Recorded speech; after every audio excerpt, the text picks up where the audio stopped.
Good evening, ladies and gentlemen, girls and boys. Welcome to Vintage Throne Stadium for season number 21 of Barrie Baycats baseball. My name is Rob Daniels from 107.5 Cool FM. Let's get to tonight's contest. It is the Inter-County Baseball League game that features the visiting Toronto Maple Leafs and your Barrie Baycats. Here are the starting lineups. First for the visiting Toronto Maple Leafs, managed by Damon Toffoli. In center field tonight, batting first, number 15, Greg Carrington. Batting second, the first baseman, number 5, Jordan Castaldo. Batting third, the catcher, number 9, Justin Mara. Batting fourth, the third baseman, number 17, Jonathan Salado.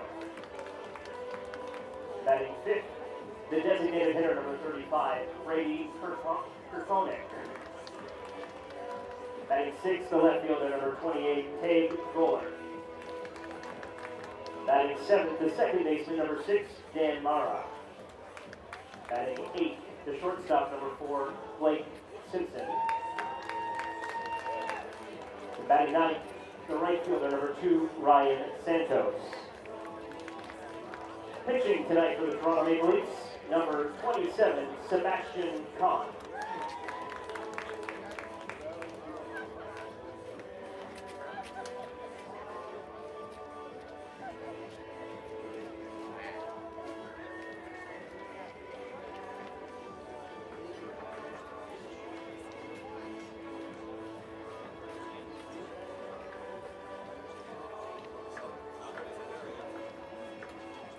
And now, ladies and gentlemen, girls and boys, put your hands together. Here's the starting lineup for your Barrie Baycats, managed by Josh Matlow.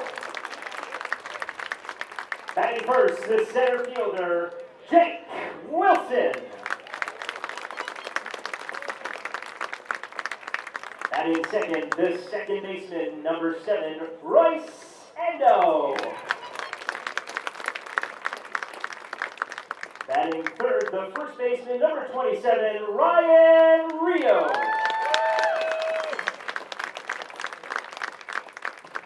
Batting fourth, the designated hitter, number 26, Adam Odd.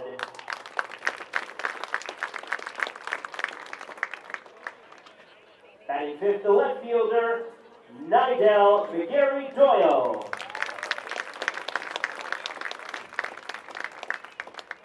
Batting sixth, the right fielder, number 8, Bradfie Infante.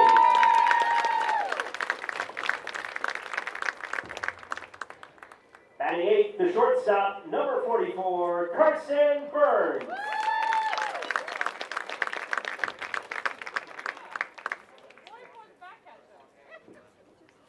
Batting eighth, the catcher, number 44, Tyler Plumpton.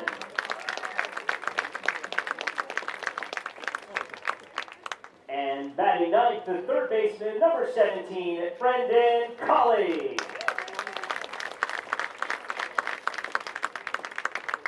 Pitching tonight for your Baycats, number 25, Jason Aquino.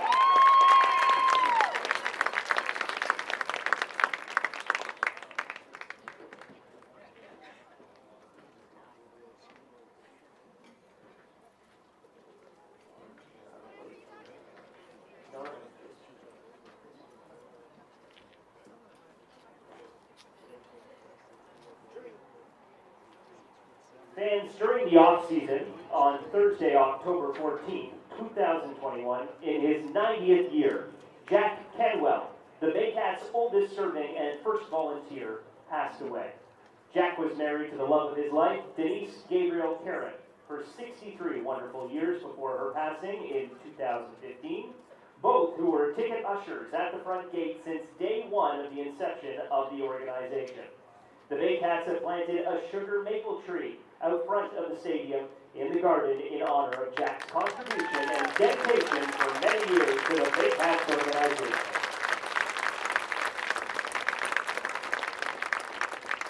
The Barrie Baycats would kindly ask you all for a moment of silence.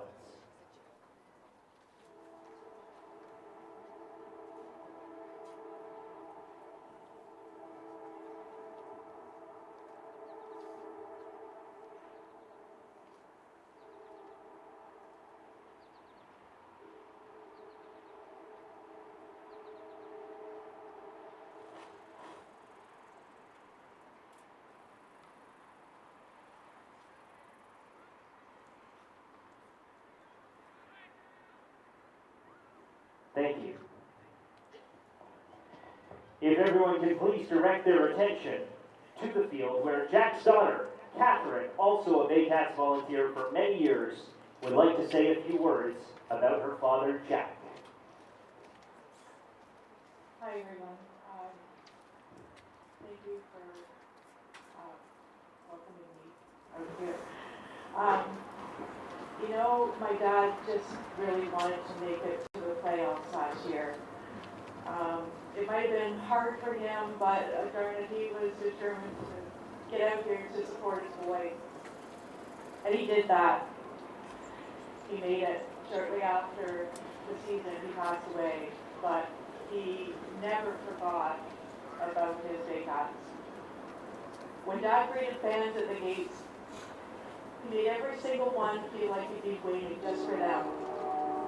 Jack and Denise were the first volunteers you'd meet when you'd enter the park. They welcomed first-timers and longtime fans with the enthusiasm you'd expect from a couple who loved the game almost as much as they loved each other. When Mom passed, Dad carried on meeting and greeting, getting to know new fans and players, and taking his seat right behind home plate. He volunteered for 20 years and rarely missed a game. It was really fun to watch the game with him. As a longtime umpire, he'd call a play and tell you straight whether it was a fair or a crappy call. He couldn't hold a tune, but boy, did he enjoy the 7th inning stretch, and he felt out, take me out to the ball game with the enthusiasm of a 10-year-old. Honestly, Dad liked everybody. He was one of those guys who found something good in every person he met. And he certainly was one of the best. He loved his Baycats. And wow, his seat is up there. But boy, are we going to miss him, his spirit, and his enthusiasm at the gate and in his seat. Thank you so much. Thanks, everybody.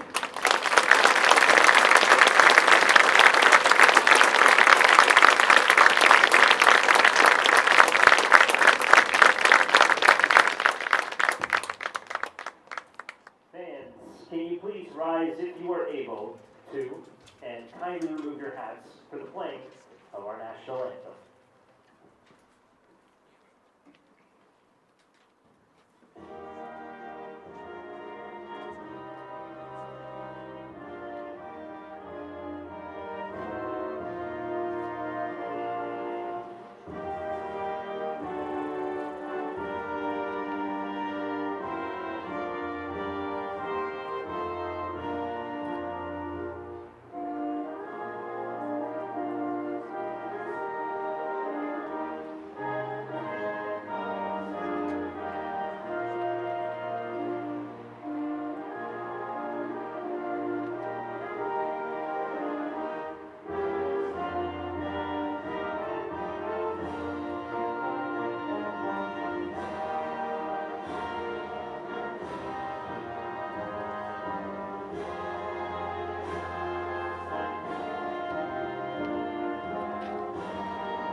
The winter is past, the rains are over and gone. Flowers appear on the earth, the season of singing has come. And baseball, and maybe a mosquito or two as well. Good evening, everyone. With Patrick Melbourne, I'm Ben Davy. Welcome to the newly named Vintage Throne Stadium. Same ballpark, new name, and new season. And the Barrie Baycats are ready to kick off another year of inter-county baseball here in 2022. And what a way to do it, Patrick, with one of the IBL's great rivalries, without question. Barrie's number one rival in its 20 seasons of history, the Toronto Maple Leafs. Maybe more than a couple of mosquitoes throughout the season, Ben. Good to have you back in the broadcast booth. It's good to be here at Vintage Throne Stadium to see these two teams. And both teams look really, really good this season. You look at the Baycats, they have Jason Aquino on the mound. And he's someone that could be easily one of the league's best pitchers. I'm excited to see his first start with the Baycats tonight.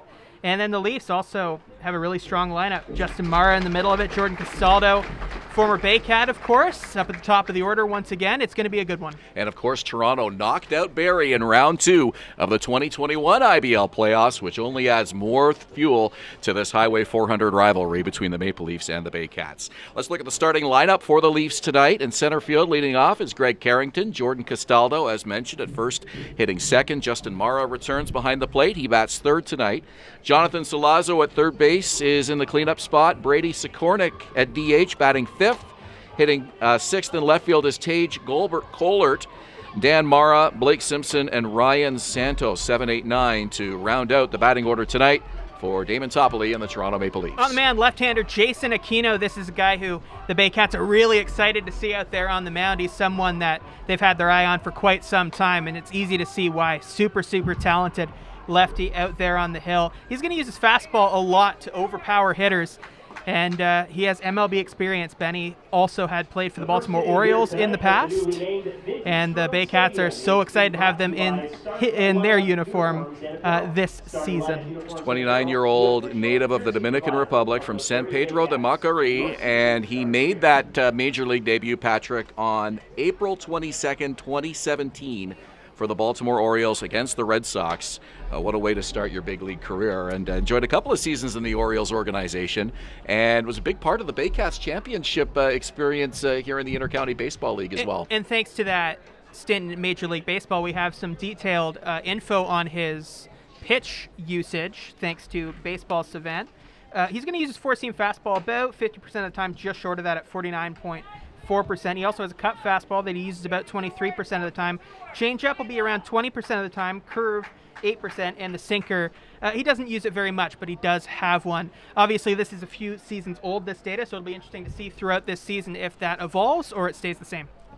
We'll give you the defense for the Baycats in just a moment. This is the 104th season of inter-county baseball. The season began for the Leafs at Christie Pitts on Sunday afternoon this past weekend. We'll tell you more about that in a moment. Greg Carrington steps in, and here's the first pitch from Jason Aquino, and it's low and in, and we're underway as the Barrie Baycats have kicked off the 2022 season here at Vintage Throne Stadium. On a beautiful Thursday evening here in May, and a called strike makes it 1-1. And if you're Greg Carrington, it's welcome to the season. Tough lefty-lefty matchup. Got a little bit of a breeze blowing from left to right tonight. Low humidity, though. Just a beautiful evening here at the ballpark. Yeah, it's really nice. And the sun's going down, so the visibility is pretty good. Aquino, the left-hander, with a 2-1. It's the breaking pitch over. It's a called strike, and we're even at 2-2.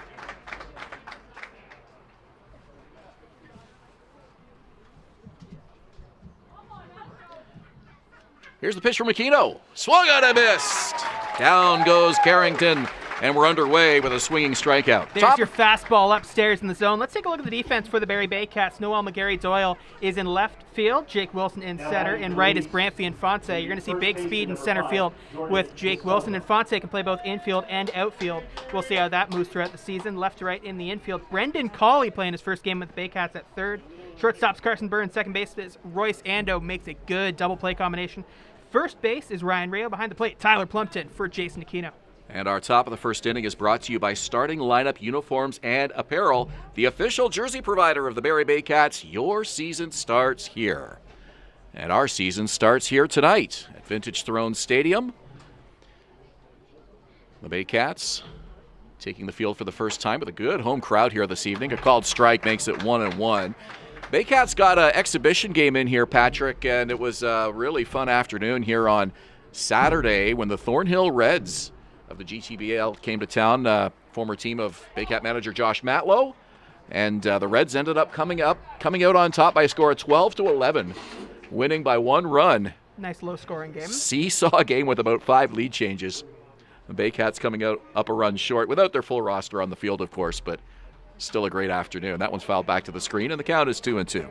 Castaldo at the plate is a guy that Baycats fans know very well from his years as a Baycat, one of the best Barrie Baycats players of all time, if you ask pretty much anybody.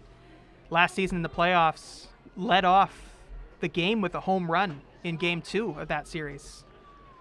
Former IBL MVP, his pedigree well known around the Intercounty Baseball League. 2-2 is in the dirt, and that'll run the count full. 3 balls and 2 strikes.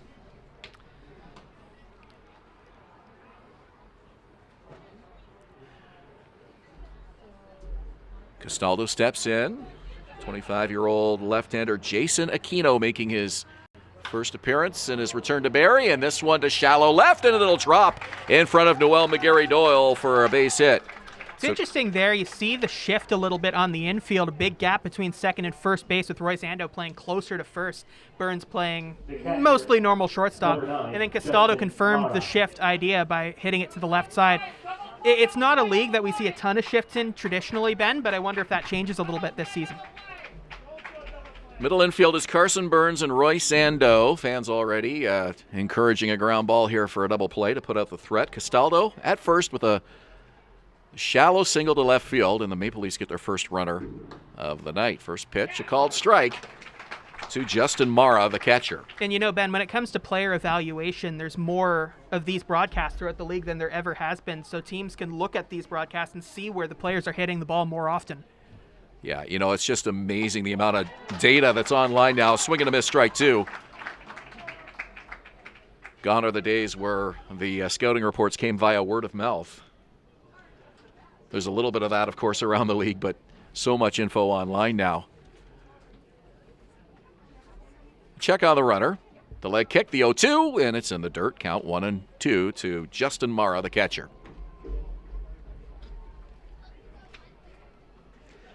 Aquino's fastball goes around 88 miles per hour. It's fast. Middle infield at double play depth here, looking for that ground ball on the 1-2. Here it comes from left-hander Jason Aquino with the delivery, and that hit him. He rings out the right wrist. That one plunked him squarely, and on to first he goes. So 2 on with 1 out here for the Maple Leafs in the top of the first inning. The third baseman, number 17, Jonathan Salazzo. If you're watching the Toronto Maple Leafs this season, you might be noticing that the lineup looks a little bit different than it did last season. No Marcus Connect at the moment, no Garrett Takamatsu, 2 of the best hitters in the entire league last season, not with the team right now, and then Sean Riley going back to the Guelph Royals.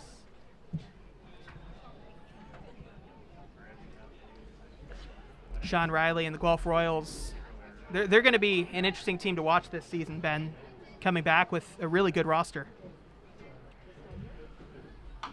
That one fell back to the screen. Guelph's return makes it a 8-team league once again. Last year we had 7 clubs, and it was a little bit of a different kind of year anyways, with a slower start, with the COVID pandemic, of course, in year 2, and a bit of a shorter schedule as well, as the teams played just 30 games. They've expanded the schedule now to 42 here in 2022, expecting a full season, of course.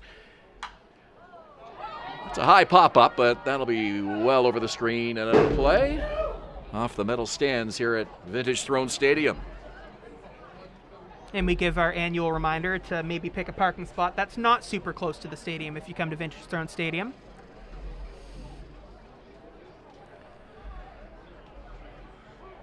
No balls, 2 strikes. Jonathan Salazzo has been a Baycat killer over the years for the Maple Leafs. Some clutch at bats. He fouls that one off at home plate, and the count holds 0-2. Now, Guelph took a 2-year hiatus from the league. Of course, everyone missed the 2020 season with the cancellation due to the pandemic, but they opted out of 2021 just due to the uncertainty. And you saw the roster go across the different IBL teams just for the 1 year. Darius Barlas was with the Baycats a little bit last year. He's back with the Royals this season. 0-2, and it's high. A little bit off the plate as well, and the count is 1-2 as Aquino trying to get Salazzo to chase that one. Seeing a lot of lefties early in the lineup for Toronto against the lefty. In some ways, that's an advantage for the pitcher, but early in the season when there's not a ton of familiarity, if the control's not perfect, you can often just go inside when you're trying to, bring it a little bit more into the strike zone like that. Called strike 3. Jonathan Salazzo frozen on the breaking ball, and 2 down now as Jason Aquino starts the inning off with a pair of strikeouts. And that's exactly what Aquino is trying to do with the lefties. Just bring it into the zone, just on the corner of the zone. But against a left-handed pitcher early in the season, at the first inning, you can lose your control a little bit and go a little too far inside, like with the hit by pitch. This is Brady Sikornik, and he hits it on the ground to third, handled by Cawley, steps on the bag for the easy third out, and that will do it for the Maple Leafs in the top of the first inning. They strand 2, and after a half an inning here at Vintage Throne Stadium, it's the Maple Leafs nothing and the Baycats coming to bat. You're watching Baycats TV.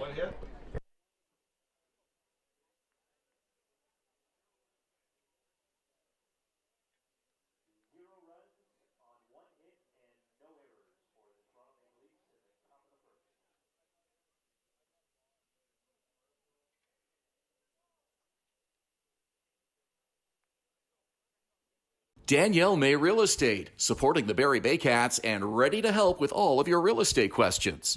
What is your home worth? Should you sell now or wait? Danielle is dedicated to your success. The next time you think real estate, think Danielle May.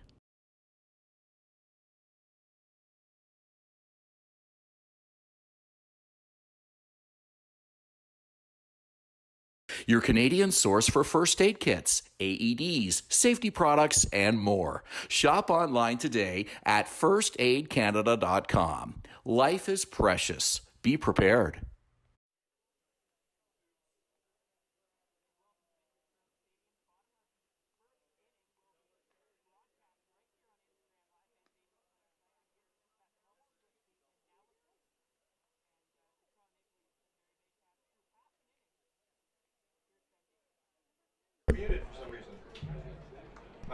Right-hander Sebastian Khan takes the mound for the Maple Leafs, and let's give you the batting order tonight for the Barrie Baycats. Center fielder Jake Wilson leading off. Roy Sando at second base tonight, batting second. Ryan Rio in the number 3 spot at first. Newcomer Adam Ahmad is the DH. We'll learn more about him through the evening. He's in the cleanup spot. Noel McGarry Doyle returns this season. He's in left field batting 5th. Brant Fianfonte in right field batting 6th. Carson Burns, Tyler Plumpton, and Brandon Colley rounding out the bottom third of the order for Josh Matlow and the Barrie Baycats. Sebastian Khan on the mound for the Toronto Maple Leafs, making his first start of the season, right-hander. Facing off against a tough top of the order for the Barrie Baycats, you're going to be seeing Jake Wilson, Roy Sando, and Ryan Rio right off the top. So 3 guys who not only have some power, but also can get on base at a really high rate. So welcome to this season, Sebastian Khan. Let's see how he does. And hey, if you have your mobile device nearby, we certainly don't want you to log off YouTube right now, but we are streaming live on Instagram Live right now, just for this half an inning. So if you want to go on and head on over to Instagram, join us, click the live feed icon when you see it, and you can see Patrick and I. And you can ask us questions, and we'll answer them on the broadcast. So you're not going to put our beautiful faces on the Instagram feed? Well, they need to see the action. They'd rather see the game than us, I suppose. Toronto Maple Leafs coming off a season-opening loss to their IBL final rivals from 2021, the London Majors. London beat Toronto on Sunday afternoon by a score of 6-3. This is Toronto's second game of the schedule, and we welcome viewers from Toronto, Leaf fans who are enjoying this broadcast tonight on Baycats TV on YouTube as well. And fans watching on Rogers TV, Cable 10 in Barrie.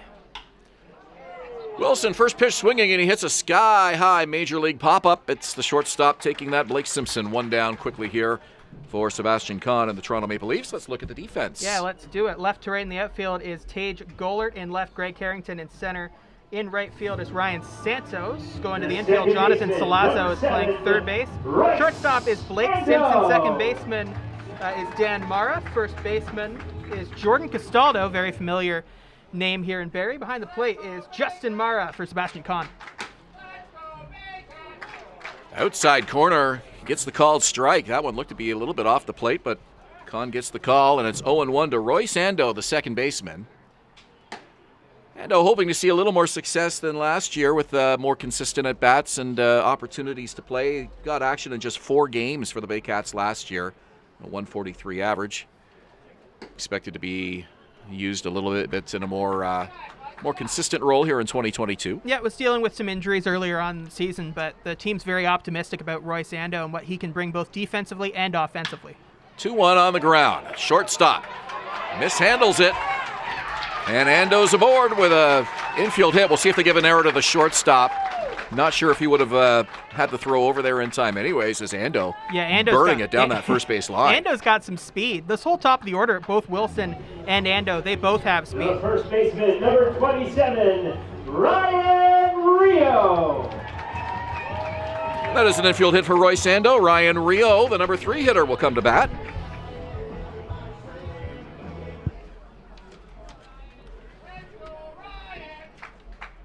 And what a year Rio had last year for the Baycats with a team-leading .412 average. As Khan misses high and away, ball 1. A couple of homers, but 26 RBIs to lead Barrie. And a big part of that high-powered offense in the middle of the order for Josh Matlow and the Baycats last season.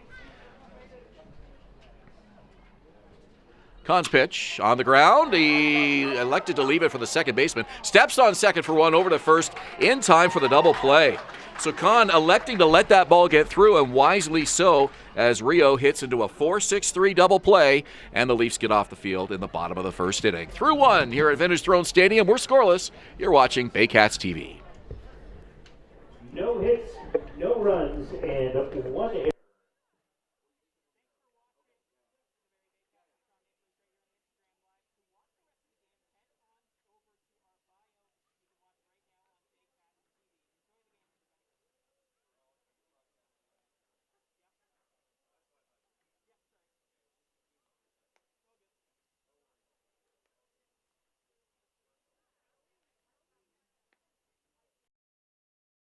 Your Canadian source for first aid kits, AEDs, safety products, and more. Shop online today at firstaidcanada.com. Life is precious. Be prepared.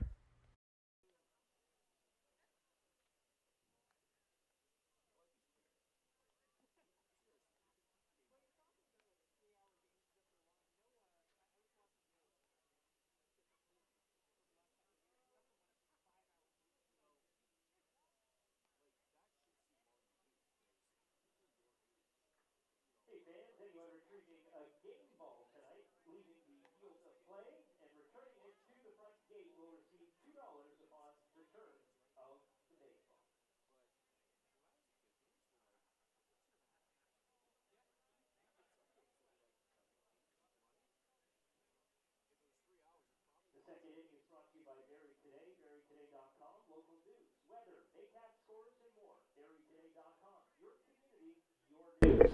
Leading off the second for the Toronto Maple Leafs, number 28, Tage Gollert.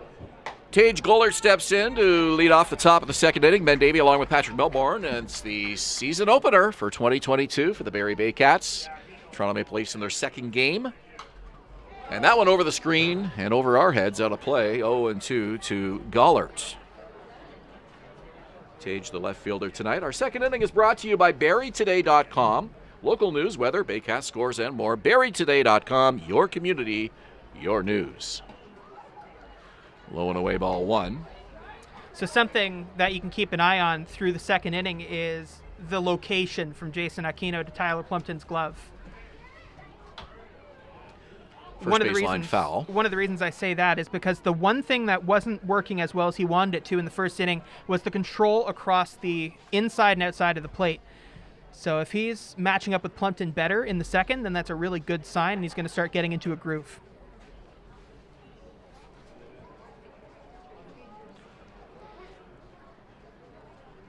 Aquino's 1-2 pitch off speed on the ground and mishandled by the third baseman Brendan Cawley. Couldn't come up with it. Took a little bit of a tricky bounce and it ended up hitting off of his leg and no play.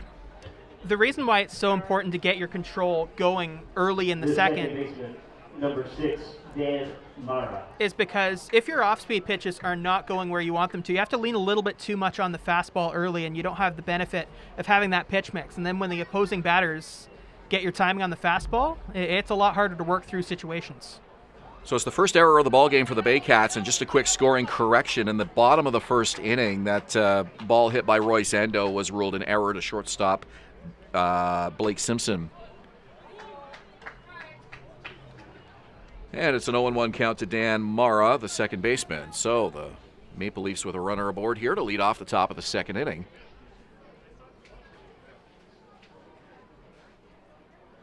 Toronto stranding 2 in the top of the first. It's a 1-1 count to Mara. Doing something new today, Ben. I'm trying again at scoring while I commentate, because that's like, I've never been good at it. But it's working okay so far. This one up through the middle, and it's taken by the shortstop. Burns to second, over to first, not in time. So they get the out at second, 6-4, and Dan Mara is safely aboard. And that's where having good speed versus okay speed is the difference, because Burns went over to the bag and missed the bag the first time around, had to go back and touch it again, and by that time, Mara was already down the line too far. That's a free base hit if an infielder can't make that play the first time. So you're not used to scoring while broadcasting, as you mentioned, but that surprises me because you're a stats geek. Well, you're on top of every play, every inning. I can score, I can commentate. Doing both at the same time, it's just it's never been my strength. Then my scorebooks look awful after the game. Can you walk and chew gum at the same time? Yeah. Well, it can't be that much harder. It is. No balls and a strike to number 8 hitter Blake Simpson, the shortstop. Fouls that one back. Good command by Jason Aquino early on here, getting ahead in the counts. And if I'm sitting down and focused and writing that scorebook, it'll look amazing. It'll look perfect. If I'm doing it while I'm talking, then not so much. That's a bold prediction when these two teams are playing. We've seen some pretty interesting games between these clubs over the years, some high-scoring games too. That one fouled off to the Barrie dugout. It's 0-2.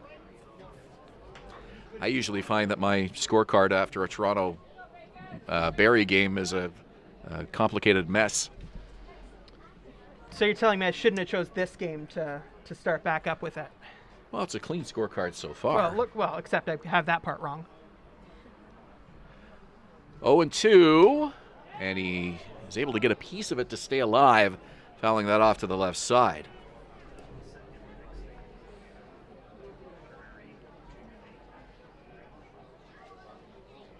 You'll see a bit of a lead now at first with the 0-2 count.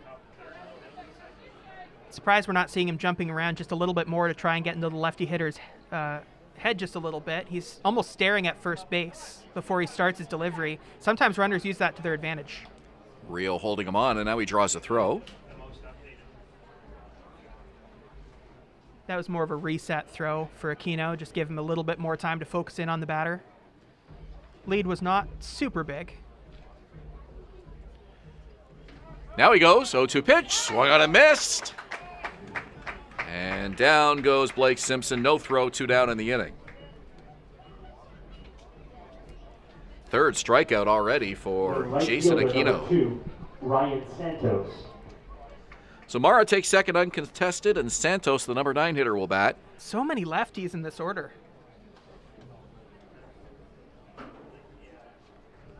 Yeah, you would expect more right-handed bats with the lefty on the mound.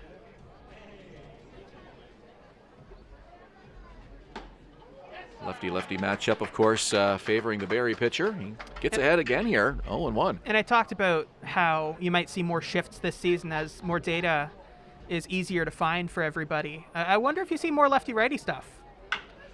On the ground to first. Backhanded by Rio. He'll take it himself. And he's able to beat Santos to the bag. Down go the Maple Leafs in the top of the second. Through an inning and a half, we're scoreless at Vintage Throne Stadium. You're watching Baycats TV.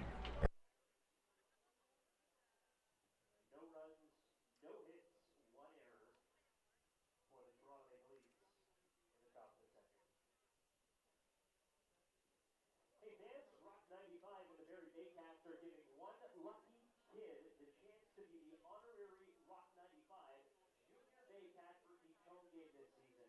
Kids ages 7 to 11 years old will have the chance to enter to win this exciting and unique experience. All they have to do to win is sign up online at rock95.com and listen to their favorite radio station. When the Rock 95 morning crew draws a winner for every home game this season. The prize consists of 2 adult tickets to the game, a t-shirt, and team hat, complimentary burger or hot dog, fries, and a pop, along with the opportunity to announce the Baycats' third inning. You can sign up at rock95.com. If Baycats pitchers strike out 5 or more opposing hitters in any home game this season, each fan will receive a coupon on the way out for 5 free wings, courtesy of Buffalo Wild Wings, located at 139 Park Place Boulevard in the Park Place Plaza.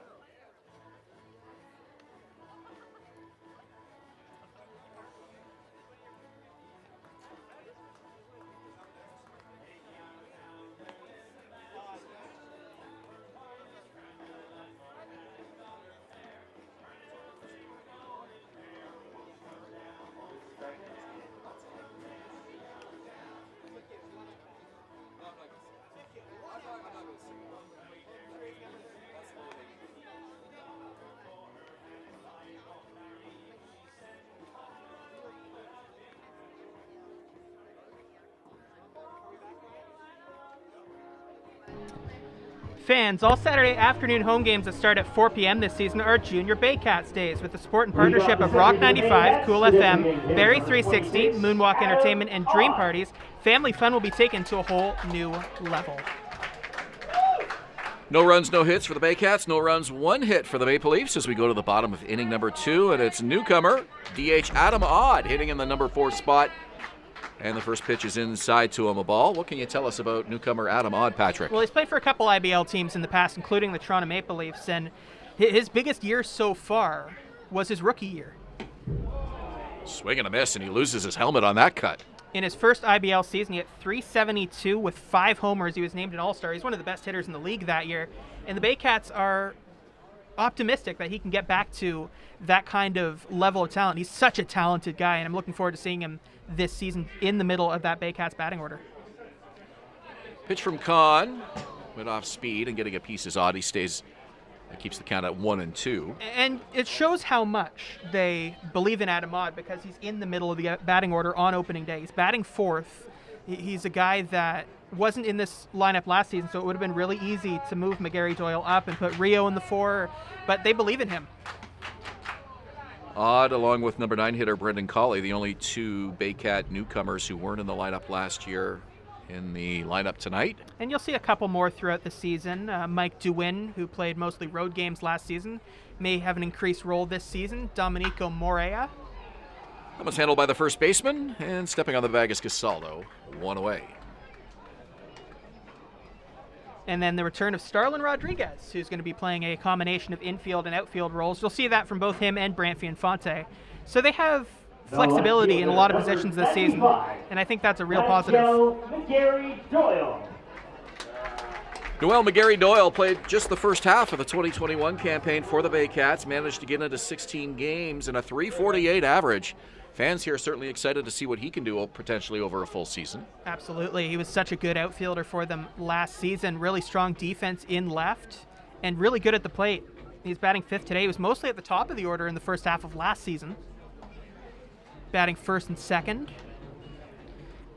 It looked like, it was interesting early last season because it looked like McGarry Doyle would be the leadoff guy. He was there opening day, and then Jake Wilson came in, everybody was like, okay, he's the leadoff guy, and McGarry Doyle shifted to the 2 spot. Nice play by the third baseman. John Salazzo gets up, makes the throw, it's high, and it pulls him off the bag. McGarry Doyle is aboard with the Baycats' first hit of the evening. And I remember Ryan Rio early in the season talking to BarrieBaycats.com. He loved hitting behind Wilson and McGarry Doyle because those two were always on base, it felt like. So he had RBI opportunities almost every time up, and there we go, Noel McGarry Doyle on base once again. Now, McGarry Doyle had 9 stolen bases for the Baycats last season, which was 2nd highest on the team, Patrick, despite only getting into 16 games. So certainly they're going to be keeping their eye on him as he takes a generous lead off the first base bag already. Does not go on the first offering, and it's a called strike.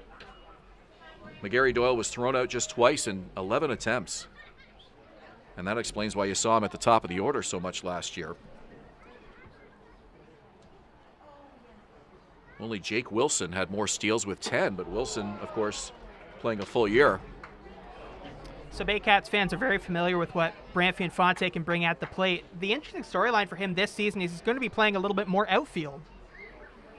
He's going to be playing wherever the Baycats need him, and sometimes that can be a bit of a distraction, but for a veteran like Branfy Infante. Runner goes. Here's the throw down from Mera, the tag, and he's out. Justin Mara, the veteran, couldn't have made a better throw down to second base, and they were able to get Doyle 2 out in the inning. Just to wrap up my point on Infante, when it comes to guys who have played this sport for so long, defensive changes tend not to bother them as much at the plate. Well, a guy like Infante is so key to have on your roster who has that versatility. You can, plug him into pretty much any position where you need him. And as the season unfolds, there's going to be injuries. There's going to be guys that need days off as the season is a grind. And Infante is one of those guys that, as you mentioned, expected to play more outfield this year, but he can relieve an infielder as well if needed. And it's the same thing with Starlin Rodriguez when he gets to the team in the next few days. He's going to be able to bring that flexibility defensively as well, and he's also a guy who has enough experience to not let it bother him at the plate. 2-2 is fouled back, and the count will hold. And the reason I make the connection between defense and offense there is because sometimes when a player's early in their career and they're moving around a lot defensively, it can affect their mentality at the plate. They're thinking too much about trying to be perfect at the new position or the unusual position, and it takes their mind off the hitting a little too much. That one skips up to the plate and goes all the way to the backstop. Nobody on base, though. Count is 3-2.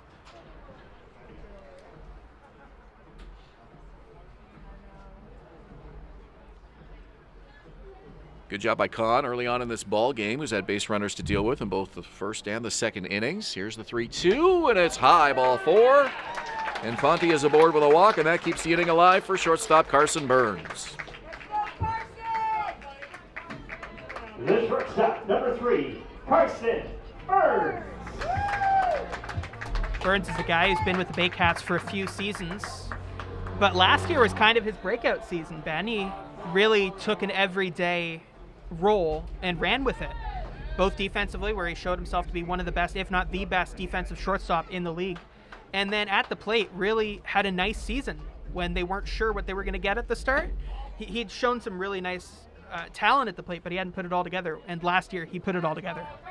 301 average in 21 games. Missed some time due to injury. Bats here with a man on and 2 out. Pitch from Khan. Misses inside, and the count is 2-0. Khan's lost the plate a little bit. That pitch inside was not where he wanted it to go, and obviously the one to Infante that was just over his head, nowhere close to his target location. So Infante, the lead at first, does not go. Pitch high and away, and it's 3-0 now to Carson Burns.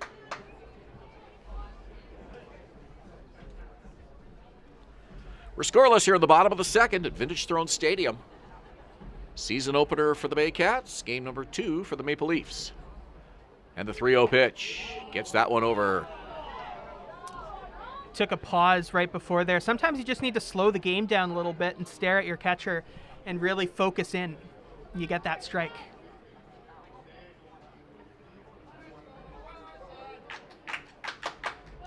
Infante at first. The pitch hit to second base. An easy play for Dan Mara. Over to Castaldo for the out, and that does it for the Baycats in the bottom of inning number 2. They strand a runner, and through 2 innings, we're scoreless. Here at Vintage Throne Stadium, you're watching Baycats TV.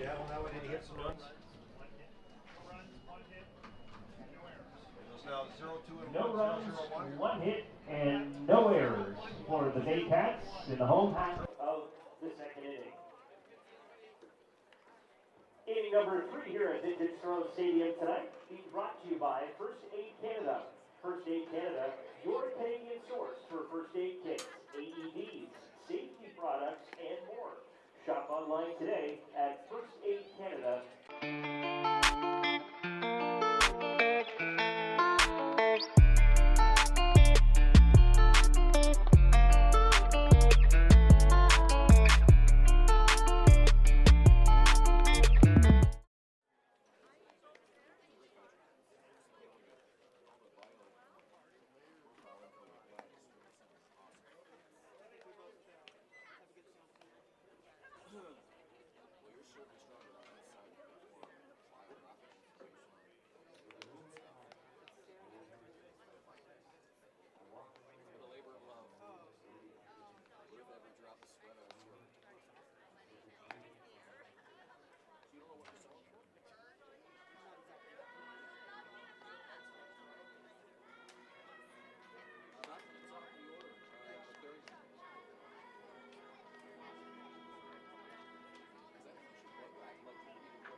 leading off the third for the Maple Leafs, the center fielder, number 15, Greg Carrington. Third inning here at Vintage Throne Stadium, and is brought to you by First Aid Canada, your Canadian source for first aid kits, AEDs, safety products, and more. Shop online today at firstaidcanada.com. The 2022 season opener for the Barrie Baycats. With Patrick Melbourne, I'm Ben Davy. It's a scoreless tie as we go to the top of inning number 3. You look at the way Jason Aquino uses his fastball, and you look at the 50% fastball, and you go like, okay, that's a lot. You might want to mix in your off-speed just a little bit more. But the reason he uses his fastball so much is because there can be a lot of movement on it. You look at the expected batting average that he was generating back when he was with the Orioles. It was down below 200, so he can generate really weak contact and big movement from his fastball. Swing and a miss, strike 2. Carrington struck out swinging to open the ball game. And that's a benefit from not having a fastball that's super, super fast. Like, it's fast, it's 88 mile per hour, but it's not above 90 mile per hour. Swing and a miss. 4th strikeout of the game for Jason Aquino. Down goes Greg Carrington for the 2nd time tonight. That's 2 strikeouts now for Greg Carrington, who I mentioned it's tough going in. First game of the season, big lefty on the mound as a left-handed hitter. Well, a huge addition for the Baycats, getting Jason Aquino back. Frank Garces expected to be in the rotation along with Juan Benitez, so the big 3 for Barrie, looking to really dominate IBL pitching this year. And we saw some of the promise that Marshall Leishman had last season as well. He's the 4th starter now. This is a rotation that could rank right at the top of the IBL. Well, the nice thing is these guys can give you some big innings, and we saw Benitez going deeper into ball games last year as the year went on, and you really do that, and that puts your bullpen in a favorable advantage where other teams are having to go to their bullpens maybe a little bit early. You can keep your guys, till maybe the 6th or 7th before you need to bring them in because your starters are trustworthy. Yeah, and we saw some of the starters last season at this ballpark not have as much success early on compared to later.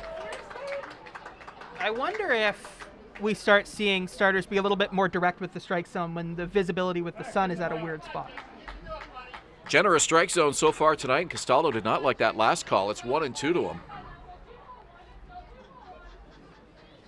Because if you're a pitcher, you can take advantage when the batter can't see the ball as well and throw more strikes and generate less strong contact with balls that are more in the strike zone. Castaldo got a piece to stay alive. The count holds at 1-2. Especially lefty-lefty.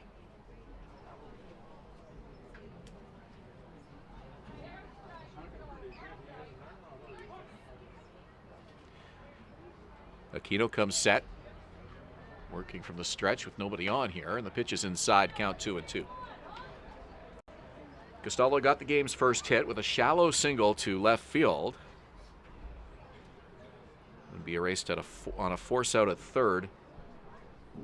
The one thing I'd like to see Aquino do a little bit more early, he's managed to make his way through it without giving up a run, but I'd like to see him establish the strike zone just a bit more. Right side, and it gets past diving second baseman Roy Sando and into center field for a base hit, and so the Leafs get a man on here with 1 out in the 3rd inning. When your control is a little bit off early, you don't get the early sense of where the strike zone is and the connection with the umpire, both in your own head, but also the umpire doesn't have that early advantage of knowing exactly where the strike zone is as well. So you can see calls that aren't quite as consistent, and there's no connection. Justin Morrow, one of 3 Mara brothers, returning to the Toronto Maple Leafs for the 2022 season. Justin, the catcher, takes ball 1. And you hear it a little bit when you throw a lot of strikes early. You've almost earned your strike zone. You can earn your strikes with certain umpires. And that's not a bad thing. That's just how umpires work a little bit. They get a sense of the strike zone early, and then you can work with that and maybe expand the strike zone or work to a smaller one. Well, especially when they're giving you the corners, and that seems to be the case so far here tonight, as mentioned. Home plate umpire making them swing the bat tonight. And fans enjoy that too. It keeps the game moving rather than having a pitcher that's trying to nibble. And a called strike there. It's 1-2. Justin Morrow with a little bit of a quizzical expression. And you need to keep an eye on where the umpire's zone is shifting inning to inning. If it's shifting, you need to keep an eye on that. If it's staying consistent, that's easier for you, but you still have to keep an eye on where it is. Mara stepped out of the box with a count 1-2, started to take a little bit of a stroll, and the home plate umpire started waving him back in. Said, let's keep this game moving.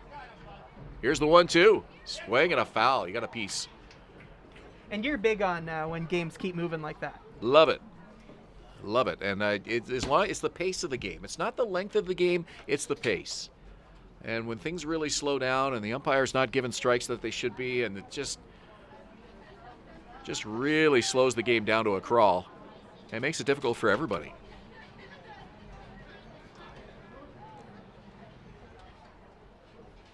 One-two for Aquino. Swing and a miss. Another strikeout for the Baycat left-hander. 2 down. Third baseman number 17, Jonathan Salazzo. 5 strikeouts for Aquino. Salazzo caught looking in the first. He'll bat here with nobody on and 2 away. In the third. A runner at first, excuse me. Castaldo at first, 2 down. Breaking pitch misses.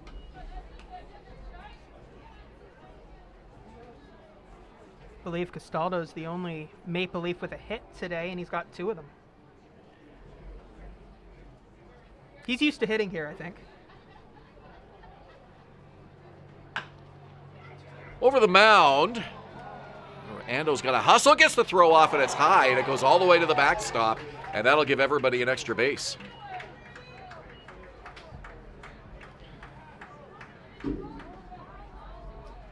Designated hitter number 35, Brady Circone. So a throwing error to Roy Sando, but that was a tough play. Had to hurry. Yeah, and Ando knew it immediately. That's one of those things where you don't need anybody to tell you what you've done wrong. Just a little bit too quick.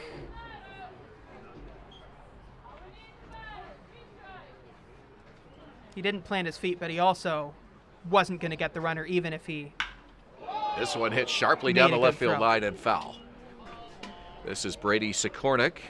He's 0 for 1 today.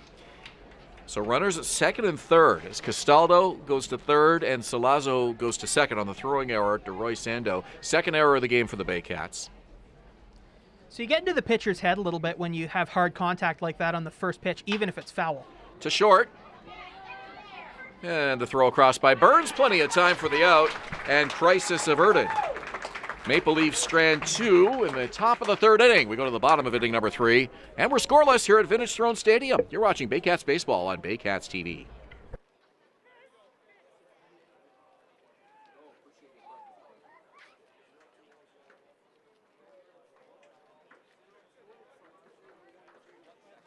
No runs on 1 hit and 1 error in the top of the third for the Toronto Maple Leafs.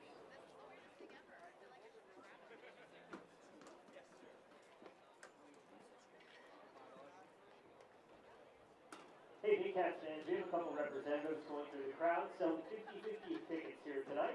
It's $2 for 3 tickets and $5 for 9 tickets, and the draw takes place in the 7th inning tonight.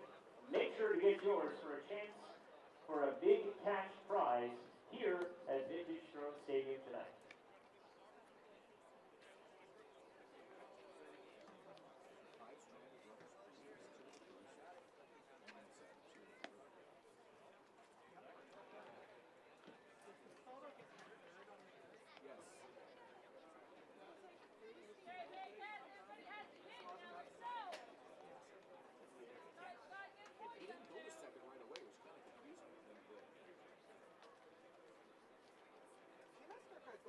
That looks really good. For a Toronto Barrie game, that looks fantastic.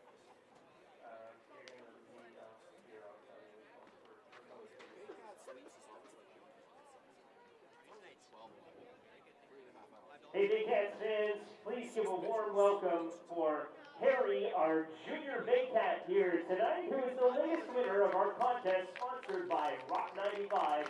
He's going to lead us through the Baycats third inning. Make some noise for Harry. Henry.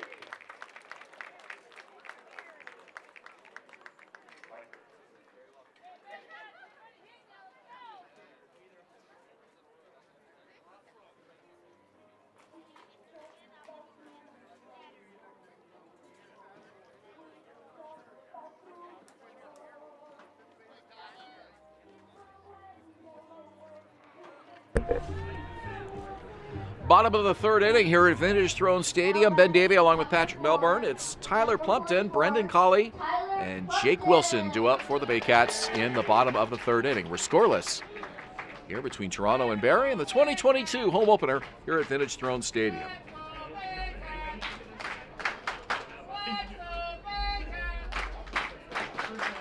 Good crowd here tonight, very lively crowd to enjoy the Leafs and their 400 rivals.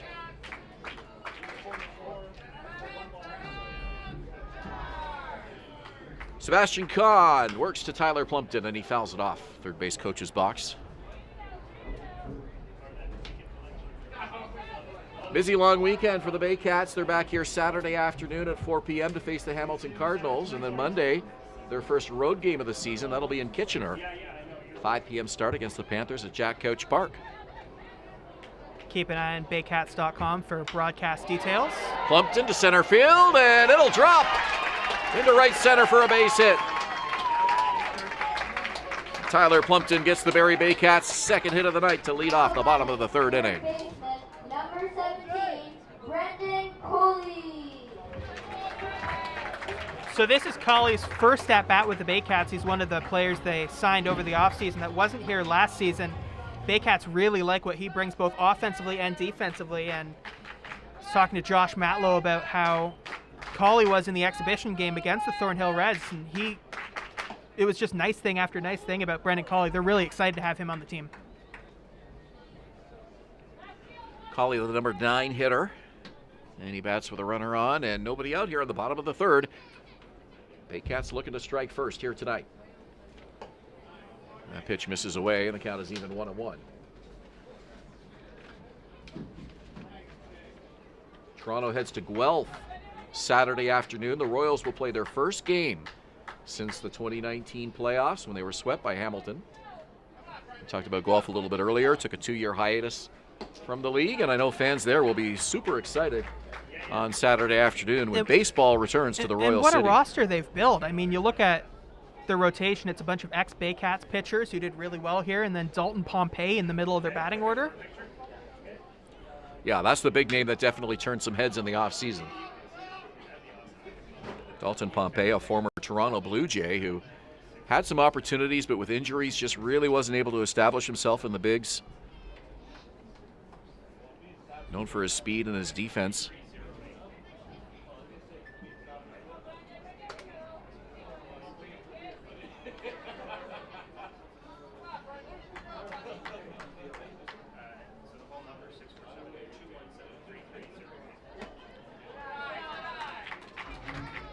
Colley takes that pitch, and the count is full. 3 balls and 2 strikes.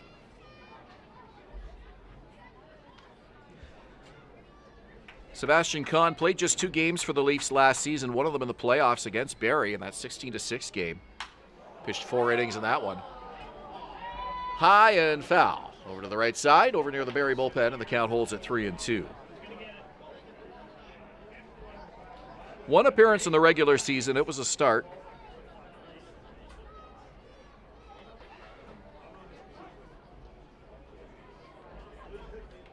I believe it was against Barrie. And that one fouled over the screen and out of play. Well, in the playoff game against the Baycats, it was a 16-6 loss, and Khan really struggled. 5 earned runs in 4 innings of work, 8 hits.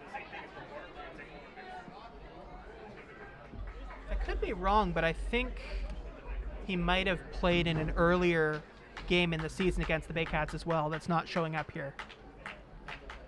3-2, swing, and he just got a piece. Stays alive, count full. Marek Deska was the Maple Leafs opening day starter on Sunday afternoon. He yielded just 1 run on 2 hits in 3 innings in that game against the London Majors. A 6-3 loss. Deska with a no decision. Loss went to reliever Zach Sloan in that one. Toronto looking for their first win of 2022. And a called strike on the outside corner. Colley puts his head down and heads back to the Baycat dugout. I'll tell you one thing about that at-bat, though. It might have been a strikeout, but it was a good out. He saw a lot of pitches. And next time up, if Khan is still on the mound, he'll have a lot of familiarity there and be able to have a good approach. So the first strikeout of the night for Khan. And Jake Wilson, the speedy center fielder at the top of the order for Barrie now. He's 0 for 1 tonight. There's two different ways of thinking about outs.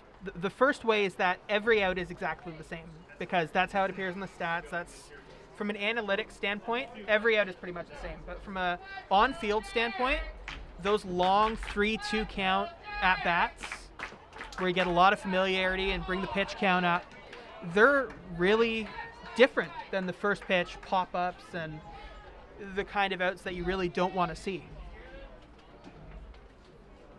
Well, certainly the more looks you get, the more information you're getting when you're at the plate as well. That one fouled off the screen, and the count is 1-2 to Jake Wilson.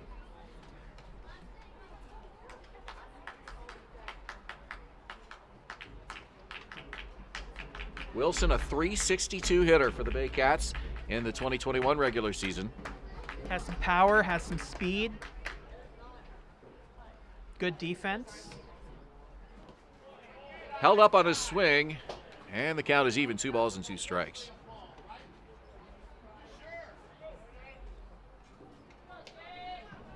Now you look at the numbers a guy like Jake Wilson puts up and the effort that he gives defensively as well, and you have to think of him as a potential MVP candidate for the league perhaps at some point in his career. Oh, absolutely. First team All-Star last season.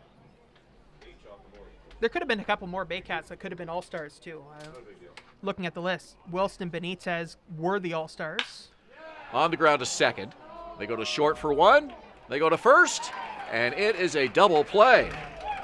Sebastian Khan and the Maple Leafs get off the field, and 3 innings are at the books here at Vintage Throne Stadium. We are scoreless. You're watching Baycats TV.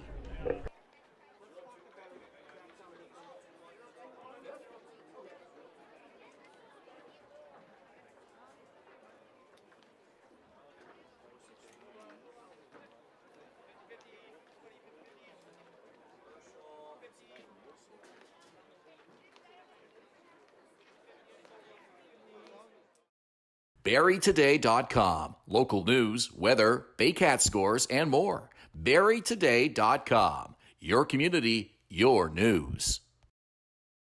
Vintage Throne Stadium being brought to you by Centerfield Foods. Centerfield Foods feeding fans and families at the Barrie Community Sports Complex since 2005.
We go to the top of inning number 4, the 2022 home opener between the Barrie Baycats and the Toronto Maple Leafs. Our inning is brought to you by Centerfield Foods, feeding fans and families at the Barrie Community Sports Complex since 2005.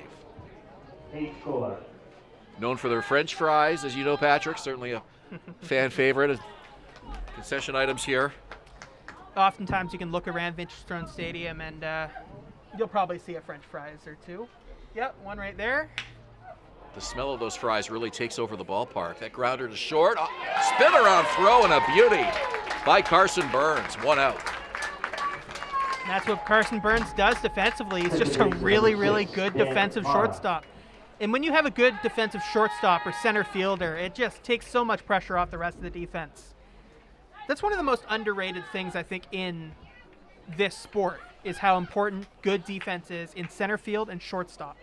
Because you have to cover so much range. Burns is one of the best.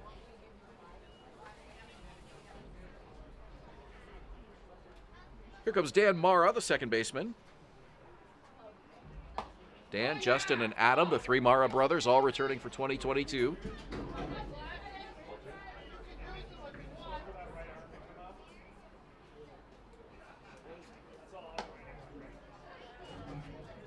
This is Dan's 6th season with the Toronto Maple Leafs, his career dating back to 2016.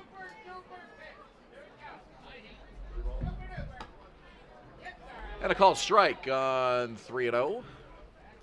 And players like that, when they spend a long time with one team and get familiar with all the stadium stuff and the equipment and the teammates.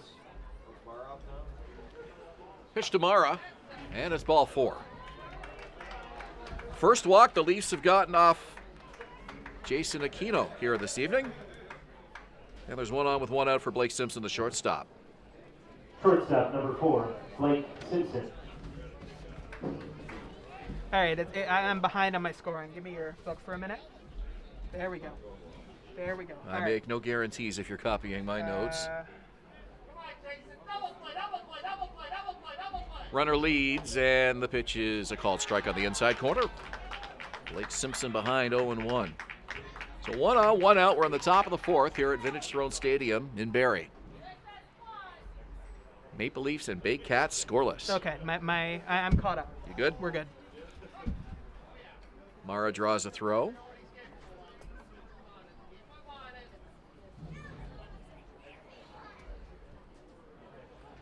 Toronto Maple Leafs have played at Dominico Field at Christie Pitts for 53 years. We're going to talk a little bit about the Maple Leafs' late owner next inning, but if you've never been to Christie Pitts to see the Leafs, it's definitely a bucket list thing to do, even if it's a bit of a drive. It's quite an experience. The only IBL franchise that has never charged $1 for any of its games, and they can't. It's a public park, no turnstiles.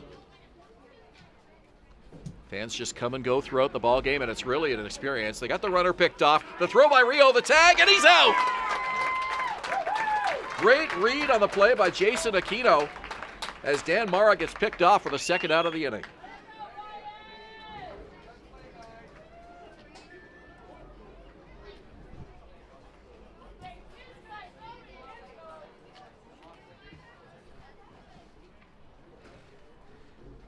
So the Baycats with 2 defensive errors tonight, but Aquino getting some help from his defense there. Great job to pick off Dan Mara. And you look at what Jack Dominico meant to baseball in Canada. Like, baseball in Toronto is one thing, and he was such an important person in baseball in Toronto, but all across Canada, the influence that Jack Dominico had, and one of the most important voices. Simpson hits this one over the head of the shortstop, Carson Burns, and it's into center field. So another base runner for the Maple Leafs as they get a 2-out single, and it brings the number 9 hitter Ryan Santos to the plate. Right fielder number 2, Ryan Santos. Jack passed away sadly in January. A celebration of his life was held for him on Sunday afternoon at Christie Pitts in the Leafs season opener, and a real nice tribute to the longtime owner of the Toronto Maple Leafs, Jack Dominico, for whom which the Intercounty Baseball League Championship trophy is named. Yeah, I was just thinking about that. Him and Lynn Dominico, his wife. Yeah, Lynn and Jack ran the team for more than 4 decades. Lynn passed away in 2008, and Jack continued the tradition in her memory, and this entire season for the Maple Leafs dedicated to the memory of their longtime owners, Jack and Lynn Dominico, who've done so much for baseball, Yeah. not only in Toronto, but right across the country. And if you've never been down to Christie Pitts to see a game, you absolutely should go. It is a really great experience to go down there and watch. And it's a unique one with the setup they've got on the hill. Well, they had some great crowds last year, and there seemed to be a little bit of a spike in attendance. And I don't know if it was COVID related or what, but there just wasn't much else going on for, in the city of Toronto where there's, so much to do. Right. Oftentimes intercounty baseball might be a little bit far down people's to-do list, but last year the crowds really started to show up, and younger fans too. As this one's hit to left field, and a great catch by the left fielder, Noel McGarry-Doyle. And that will retire the Leafs in the 4th inning, as they strand the single by Blake Simpson. We'll talk more about the Toronto Maple Leafs legacy of Jack and Lynn Dominico throughout the ballgame. But high fives for Noel McGarry-Doyle, who gets the Baycats off the field in the top of the 4th. We're still scoreless as we head to the bottom of the 4th here at Vintage Throne Stadium. You're watching Baycats TV. No runs, 1 hit,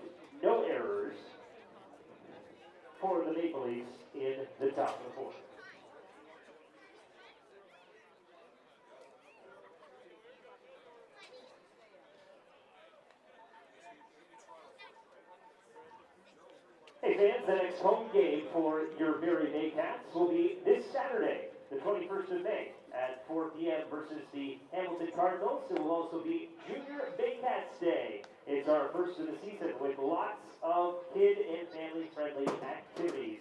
So we hope to see you this Saturday at Vintage Throne Stadium. Get your tickets at barriebaycats.com.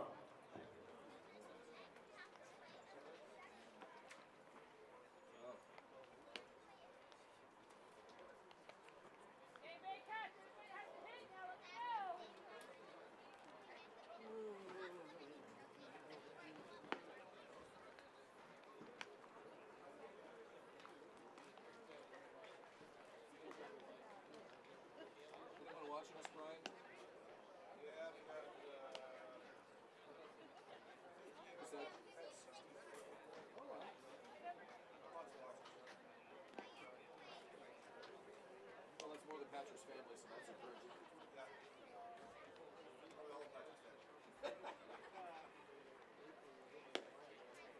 See Thanksgiving these days.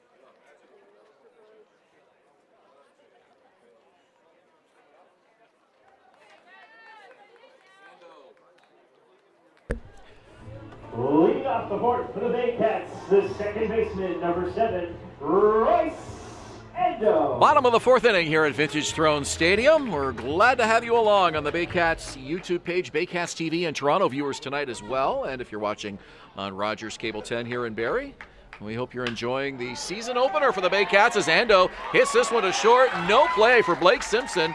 That'll be an infield hit to lead off the bottom of the fourth for Barrie.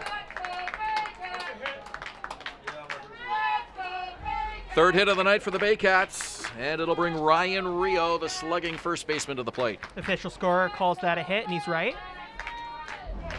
The first baseman, number 27, Ryan Rio.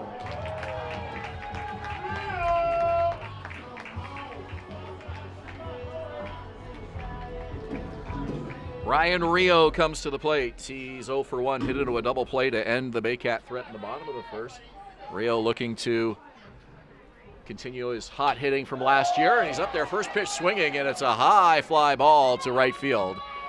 And an easy catch made by Ryan Santo, a long, loud first out of the bottom of the fourth. Just got under that one. It's frustrating early in an at-bat when you do that because you really just want to get back in there and get the next one a little bit more centered on the bat. The designated hitter, number 26, Adam Ode. On.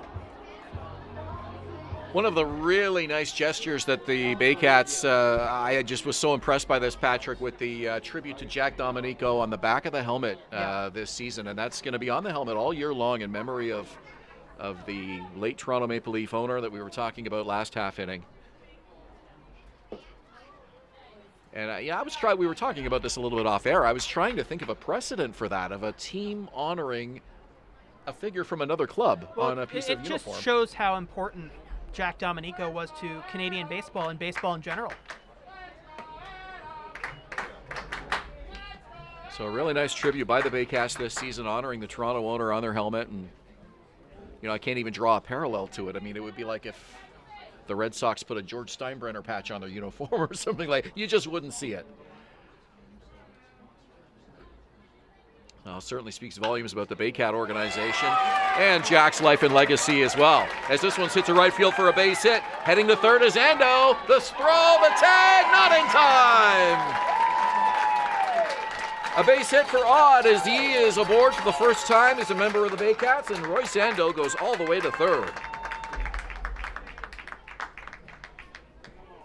2 straight hits off pitches that just got a little too much into the strike zone. So right now they're just meeting on the mound, I would imagine, to talk just a little bit about how Noel Doyle. You want to maybe, it's all about control, right? You want to trust your stuff and go back into the strike zone, but you also don't want to get too much at the plate. It's a tricky thing for pitchers to do.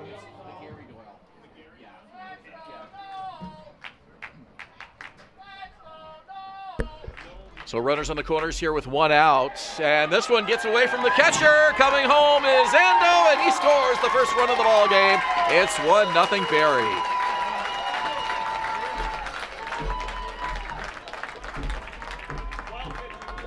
Royce Ando scores on a wild pitch, and the Baycats draw first blood here tonight.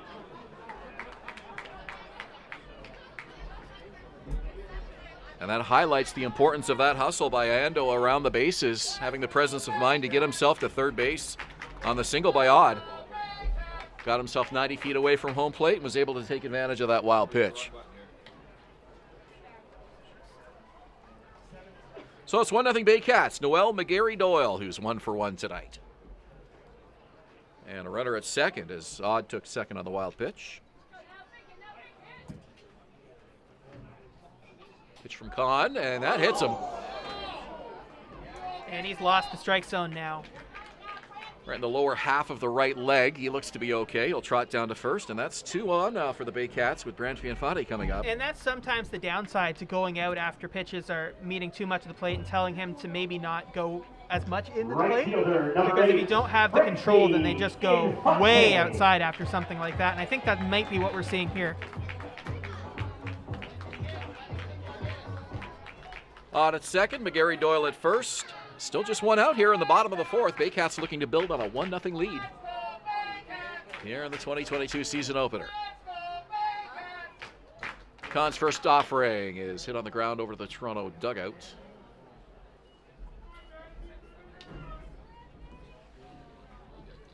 Damon Topley returns as bench boss for the Maple Leafs, starting his 27th year in the Intercounty Baseball League. Toronto's manager and VP of Baseball Operations. First year Damon Topley played, I was listening to an interview he did with Sportsnet's Roger Lajoie. This one hit foul. Left field line. Damon said the first year he joined the IBL was the year that this league went back to wooden bats. That's how far back he goes. Roger Lajoie, now a member of the Toronto Maple Leafs front office. Used to be one of my teachers. Wow. Yeah. Oh, shout out to Roger. Yeah. Very nice guy. Well, thank you for your tutelage, Roger. Otherwise, I might be broadcasting up here alone tonight. So, Roger, if you're watching, you get my thanks as well. And as for Damon, a member of the North Bay Sports Hall of Fame now. He was inducted earlier this month. So he's a native of North Bay and really has become the face of this Toronto franchise in his approaching 3 decades now of association with the Leafs. Truly remarkable.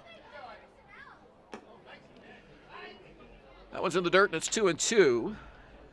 Brant Fianfatti, the right fielder, with 2 on and 1 out. Bottom of the 4th inning. Baycats looking to add to a 1-0 lead. So what was Roger like as a teacher? Good teacher. I would expect no less. We did, I forget which radio class it was. I think it was radio roundtables. 3 balls and 2 strikes here to Brant Fianfatti. And we learned a lot.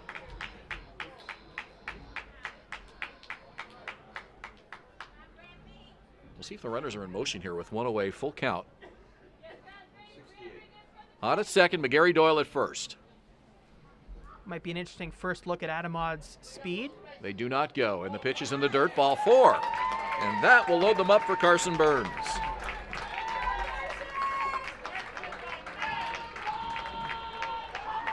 And out comes Damon Topley for a visit with the Toronto right-hander, and we'll see if there's any action down in the Toronto bullpen here, as we do have somebody running down. Carson Burns. Looks like they may be getting a left-hander ready.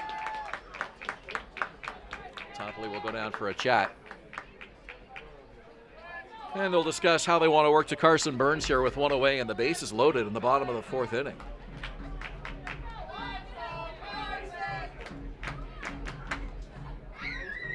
You imagine this is probably his last inning, just because attacking the strike zone isn't working super well and going around it's not working super well. He's been looking good though over the first couple innings.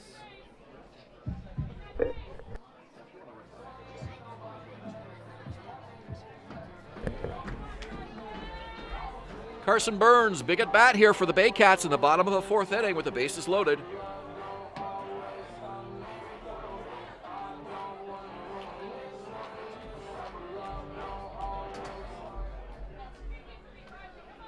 Good crowd here at Vintage Throne Stadium tonight. Want to see the Baycats add to their 1-0 lead in the bottom of the fourth. Here's the pitch from Khan, and this one's hit foul to the Barrie Baycat dugout. And he was first pitch swinging all the way. Do you see that? Just came in with a big approach.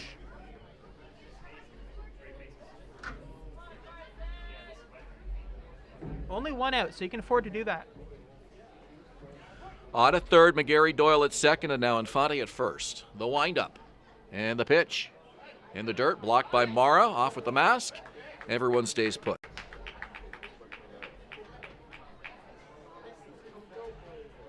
Veteran catcher Justin Mara is certainly very comfortable back there, knows exactly what to do, and you're not going to get too many gifts from him. Yeah, he's widely considered one of the best catchers in the league. That one misses high, and it's 2-1, and some control issues for Sebastian Khan here in this bottom of the fourth. So once you lose the strike zone, that's when you get the trust your stuff speech, right?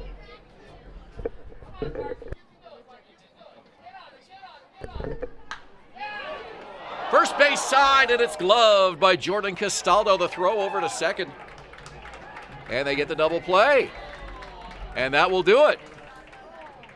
As Barrie gets one to get on the board here in the bottom of the fourth inning. We head to the top of the fifth. It's 1-0 Baycats. You're watching Baycats TV. One run on 2 hits and no errors for the Baycats at the end of the fourth.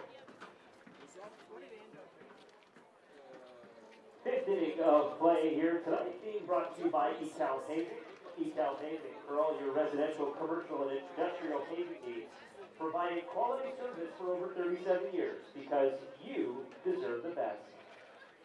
The Canadian Brew House is a one-of-a-kind Canadian-themed sports bar. Stop by and enjoy live sports action and an extensive menu with amazing food and drink specials. Just off the 400 at Park Place in Barrie. Join the Canadian Brew House after the game.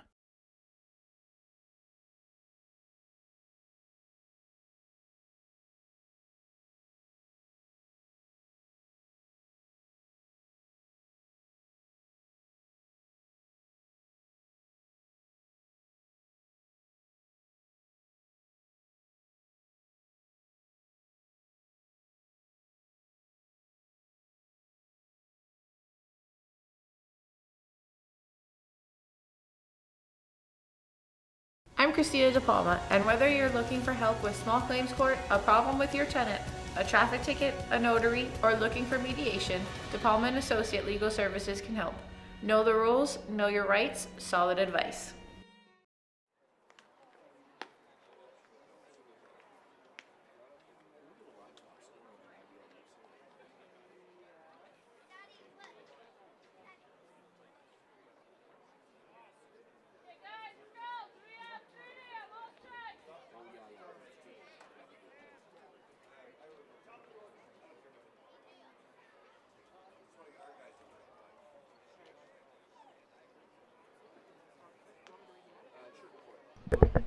Ital Paving for all your residential, commercial, and industrial paving needs, providing quality service for over 37 years because you deserve the best.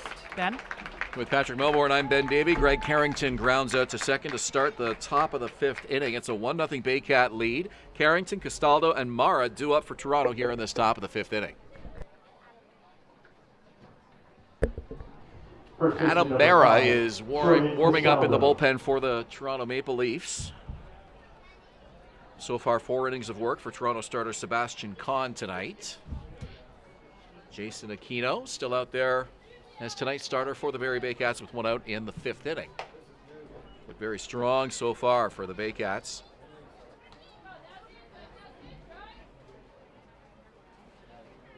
Scattering just 4 hits through so far 4 1/3 shutout innings. That one just missed hitting him right in the leg. Jordan Castaldo 2 for 2 tonight. He singled both times.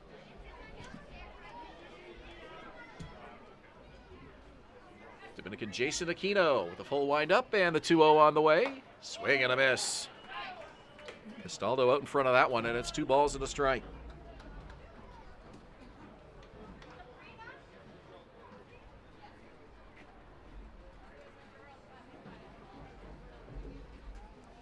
Pitch to Castaldo on the way. Called a strike. 2-2. That's a big strike. It's a big strike, and it's been a big zone tonight. Yep. Castaldo's been seeing the ball well, so that's why they're pitching him so far inside. Called strike 3. Castaldo looks away in disbelief, and a very slow walk out of the batter's box back to the Toronto dugout. He's been unhappy with the strike zone all evening, but to my eye, that looked about right. Catcher number 9, Justin Mara. It's been consistent throughout the evening, you got to say that. It has been consistent. It's been bigger, but it's been consistent. Was it? I thought we were past that already. Anyway, don't worry about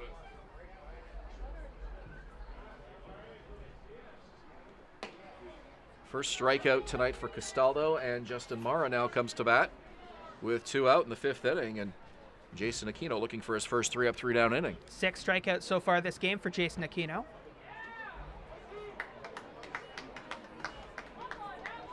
Oh, 2 the count to Mara. 5-45, right, shoot. Mara hit by a pitch and a strikeout tonight. Oops. No balls, 2 strikes, 2 outs. The pitch from Aquino. Inside as he wastes one. Mara does not chase. 1-2 the count. It shows good control that he's willing to go inside on that pitch, because a lot of pitchers who aren't trusting their stuff quite as much, when they want to waste a pitch, they go outside. Fouled over the screen, and the count holds 1-2. Quick look at our out-of-town scoreboard. The Welland Jackfish at home tonight, and a 3-0 lead over the visiting Brantford Red Sox in the top of the 5th inning in Welland. That's the only other action tonight around the IBL. 1-2. And Aquino does not get the call there. The count is even, 2 balls, 2 strikes. You know what Welland added this season, much like the Baycats added a couple of seasons ago, is a full video scoreboard in the outfield. Yes. So I'm looking forward to seeing that. I'm sure the fans are enjoying that tonight. Their home opener at the Pond in Welland. Have you been to that stadium? I did. I got there for a road game actually one of the playoff games in the first round of the playoffs last year. Great place to watch a ball game. And the count is now full, so it's a 3-2 count to Mara with 2 away.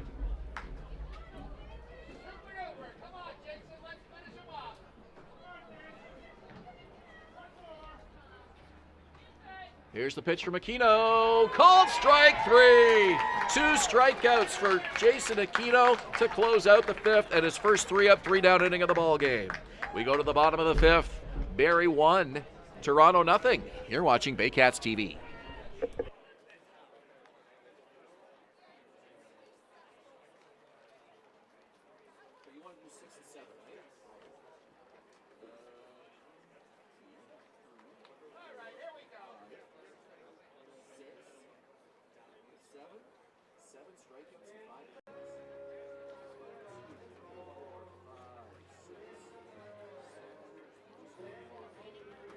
Hey fans, if you could please take out your 50-50 tickets for tonight. We have the first set of winning numbers here.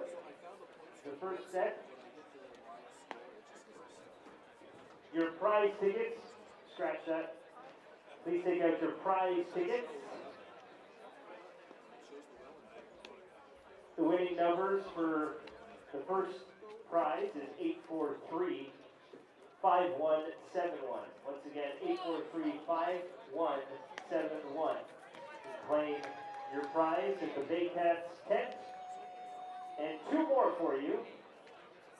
The next set of numbers, 843-5076. Once again, 843-5076. And lastly, 843-5068. 843-5068. If you have any of those winning numbers tonight, please claim your prizes at the Baycats tent towards the front gate of Vintage Throne Stadium. Congratulations.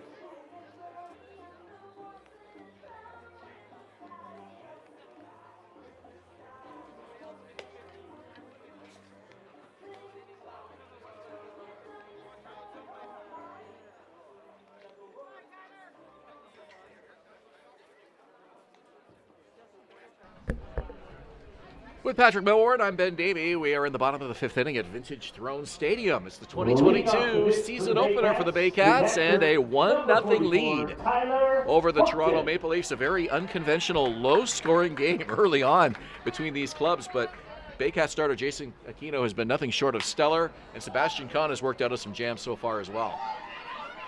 High throw, up with the grab is Castaldo, and he applies the tag. Plumpton burning it down that first base line, but what a leaping grab by Jordan Castaldo. Yeah, Plumpton, who hit one to the right side the first time, hitting one to the left side the second time, really running down the line to try and beat it out. But a good job by Jordan Castaldo at first base to get a high throw back down and get the out. See why he is an all-star first baseman and a former IBL MVP as well. I think Baycats fans who have followed the team for years are very familiar with why. And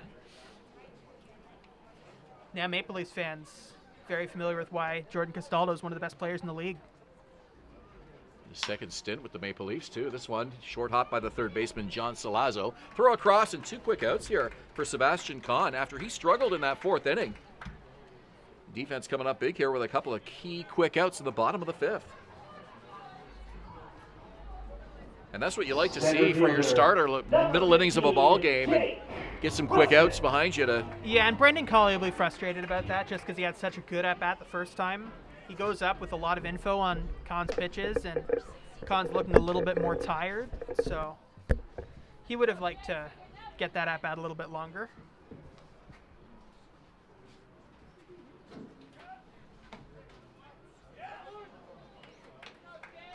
One and one the count here to Jake Wilson.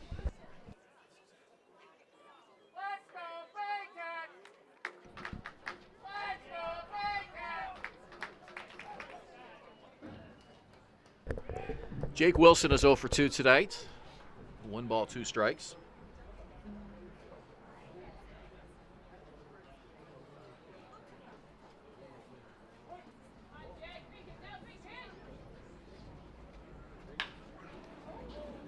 This one's fouled off, count 1 and 2.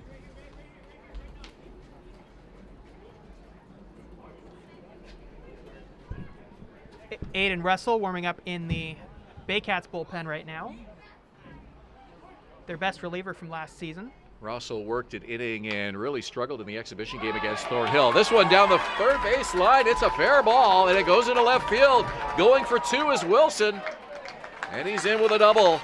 Oh! Kind of gave up on that play defensively a little bit, and Wilson almost had the opportunity to go to third. But that's Jake Wilson. I mean, in a play, that's Jake Wilson. Out of the box, a ball that he didn't know whether it was going to be fair or foul off the bat. He was thinking 2 all the way. Number 7, Bryce Endo.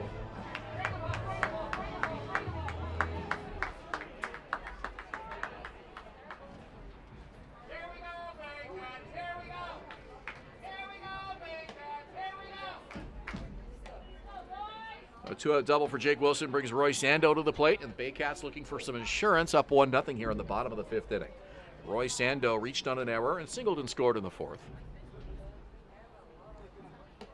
Khan's pitch, low and away, ball 2. And Ando is ahead in the count. Starting to get kind of cool here at Vintage Throne Stadium, isn't it? Yeah, these first few games of the season are always the nicest because the bugs aren't quite out just yet. This one is short. Gloved cleanly by Simpson. The throw across, and they beat him by a stride.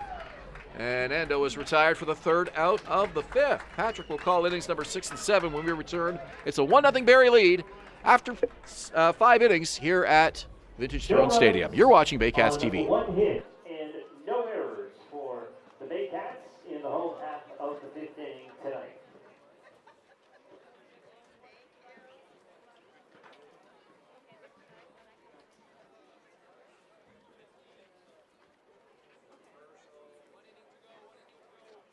I'm Christina De Palma, and whether you're looking for help with small claims court, a problem with your tenant, a traffic ticket, a notary, or looking for mediation, De Palma & Associate Legal Services can help. Know the rules, know your rights, solid advice.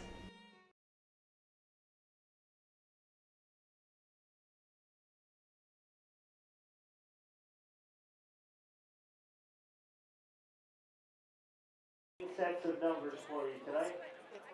Up for grabs, the food voucher for burger and fries and a pop here at the stadium, along with a hardwood bike trail pass for 2, and a Cool FM shower radio.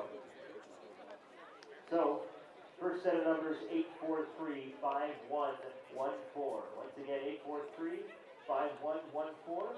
You're the winner of a food voucher for a burger, fries, and a pop. And the second set of numbers 843-5169. Winning a hardwood bike trail pass for 2. Once again, those numbers 843-5169. And the third set of numbers 843-5079. Once again, 843-5079. That gets you a Cool FM shower radio. If you are the winner of tonight's prizes, make sure you claim them at the Barrie Baycats tent towards the front of Vintage Throne Stadium.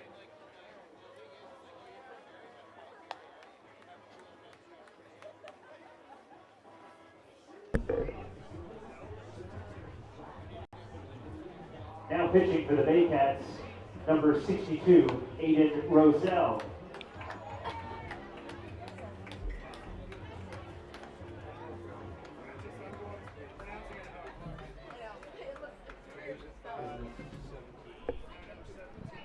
Back here for inning number 6 at Vintage Throne Stadium on Baycats TV. Thanks for joining us. Patrick Melbourne, Ben Davy with you. Third baseman, number 17. Aiden Russell into the game. Pitched the 6th inning. Stands at 6'3". Is a left-hander, excuse me, and is one of their best bullpen arms. Last season had an ERA of 1.80. And he'll face off against Jonathan Solazzo. Left-hander deals, and the first pitch to Solazzo is a strike. So back-to-back left-handers for the Baycats on the hill with Jason Aquino and now Aiden Russell. And if you're Josh Matlow, certainly couldn't have asked for anything more from Aquino. And now trying to continue on from last season when Russell had a 1.80 ERA out of the pen. It was him, Grieveson, and Souls, their 3 big bullpen arms. Lefty kicks, delivers, and that one is a strike. Late strike call, and it's 1-2.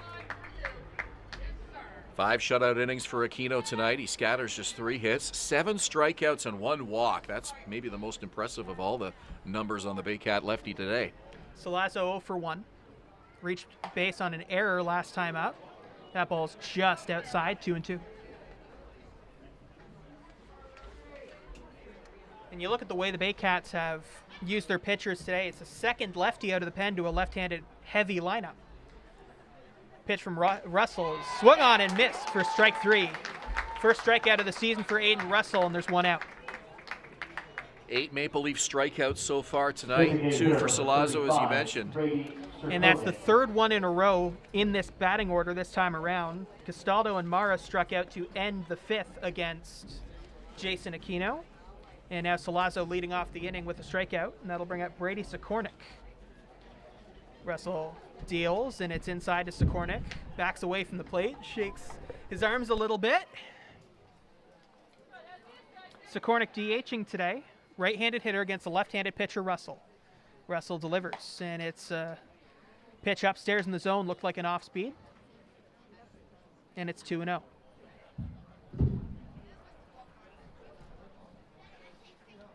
Working quickly. Here's the next one. Way upstairs, and it's 3-0. So after the strikeout, 3 straight balls from Aiden Russell. Defense playing straight up. Bit of a hole in the middle as Burns playing closer to first closer to third, and Ando playing closer to first. Pitch is in there for a strike, 3-1. Gotta wonder if Brady Sikornik is looking at that hole in the infield and trying to bring it right up the middle into center field. Pitch from Russell, swing and a miss, 3-2. So after he started the at-bat 3-0, he's battled back and it's 3-2.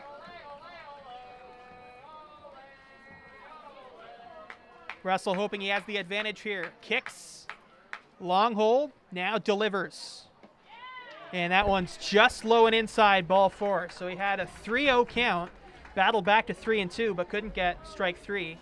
It is a 1-out walk for Brady Sikornik, and that'll bring up Tage Left Gollard. fielder, number 28, Page goal line. Well, this inning is starting the exact same way that the first inning of the exhibition game against Thornhill started for Aiden Russell on Saturday afternoon. He struck out the leadoff batter and then surrendered a walk. Thornhill touched him for 2 runs in that opening inning. Don't really get the sense that the team is super worried about that exhibition game on the mound. It was the first game of the year, and Russell was so good last season. 0-1 now. Shorter delivery with the runner on first, and that one's hit right up the middle to center field. That'll be a base hit. Wilson fields it. Runner's going to stay at second. That's Sikornik, and Gollert's got himself a single. So now 2 straight base runners after the leadoff strikeout, and that'll bring up Dan Mara. Fans, the top of the 6th is brought to you by Canadian Brewhouse. The Canadian Brewhouse, our house, is your house. Tyler Plumpton out for a visit just to allow Russell a chance to collect his thoughts here with 2 runners aboard for the Maple Leafs, looking to get back in this game, down just by a run. This is a big 6th inning here for Toronto. And certainly the Baycats want to put out the fire here with 2 on and 1 out. Second baseman, number 6, Dan Mara. Dan Mara stands in, hit into a fielder's choice in the 2nd, and then walked in the 4th. Tall, right-handed stance against the left-handed Russell. First pitch is just inside the strike zone, 0-1. Really important to finish these innings. And again, I know it was an exhibition game on Saturday, but it started the same way where Russell got the early strikeout and then had trouble. A couple of base runners gone on, turned into a 2-run inning. You really want to come after these guys and just focus on the man at the plate. Pitch upstairs. Batter walks a couple steps back. Now back into the batter's box. Russell's working quickly. It's a shorter delivery with 2 runners on base than it was to start off the inning for sure. But the pace between pitches has always been quick. Here it is again, and that one's way upstairs, 2-1.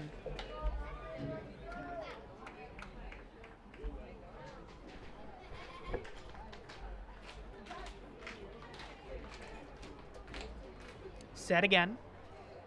And here is the 2-1. Big swing and a miss, 2-2.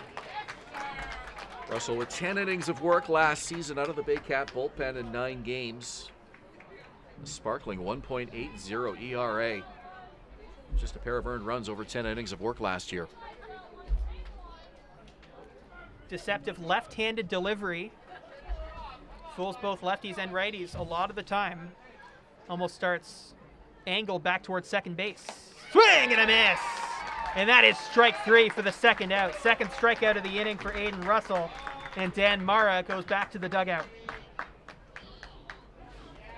Shortstop, number 4, Blake Simpson. 9 Toronto strikeouts here tonight. 2 in this 6th inning.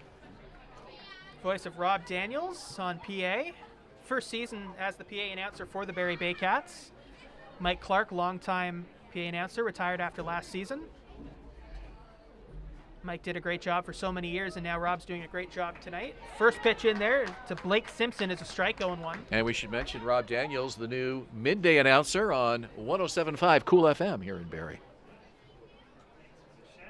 Got a nice thumbs up there for the station ID. I know how important those are. Swing and a miss, 0-2. Russell finding the strike zone again, now an 0-2 count with 2 outs. Runners on first and second. That's Sikornik on second, Golert on first. It's 1-0 Baycats. And I want to make a quick correction. I mentioned Aiden Russell as the starter in that exhibition game. It was actually Evan Souls, so my apologies there. 0-2. Way outside, 1-2. It'll be Simpson, then Ryan Santos in the top of the order with Greg Carrington, but there are 2 out, so Russell would very much like Simpson to be the final batter he faces in this inning. So even announcers are allowed to make an error on opening day, aren't we? I used my 1. Baycats 1, Toronto Maple Leafs 0. Here's the pitch, and that one is fouled back to the screen.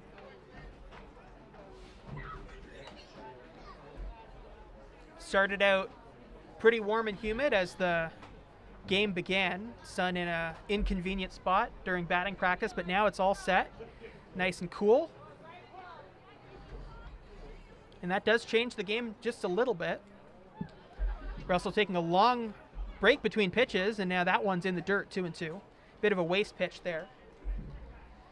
And you notice something about the pace of Aiden Russell's pitching is early in the inning, it was really, really quick. And then a couple of batters reached base, and he had lost the strike zone a little bit. After the strikeout of Dan Mara, he slowed it down a little bit, regained his focus, and now really good pitch calling from the catcher as well. Just upstairs, 3-2. Tyler Plumpton behind the plate for Russell, and pitchers have talked about how they really like working with Tyler. Fans behind home plate were chirping the ump. They wanted that 2-2 pitch, but the umpire's been giving them the corners tonight, but not always that high pitch. Pitch from Russell. Swing and a miss! Third strikeout of the inning for Aiden Russell. Couple of base runners, but nothing more as we head to the bottom of the sixth. It's still 1-0 Barrie Baycats. You're watching the Baycats on Baycats TV. No runs, 1 hit, and no errors for the Maple Leafs in the top of the seventh.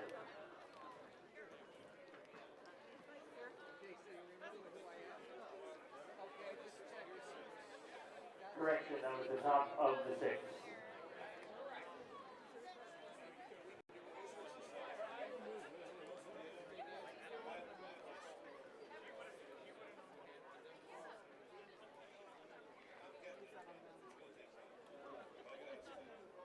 Fans, we sure hope you stay in touch with us on social media. At Barrie Baycats on Instagram and Twitter. Share your favorite photos and videos here at the ballpark. And we will reshare, retweet, get social with your Barrie Baycats.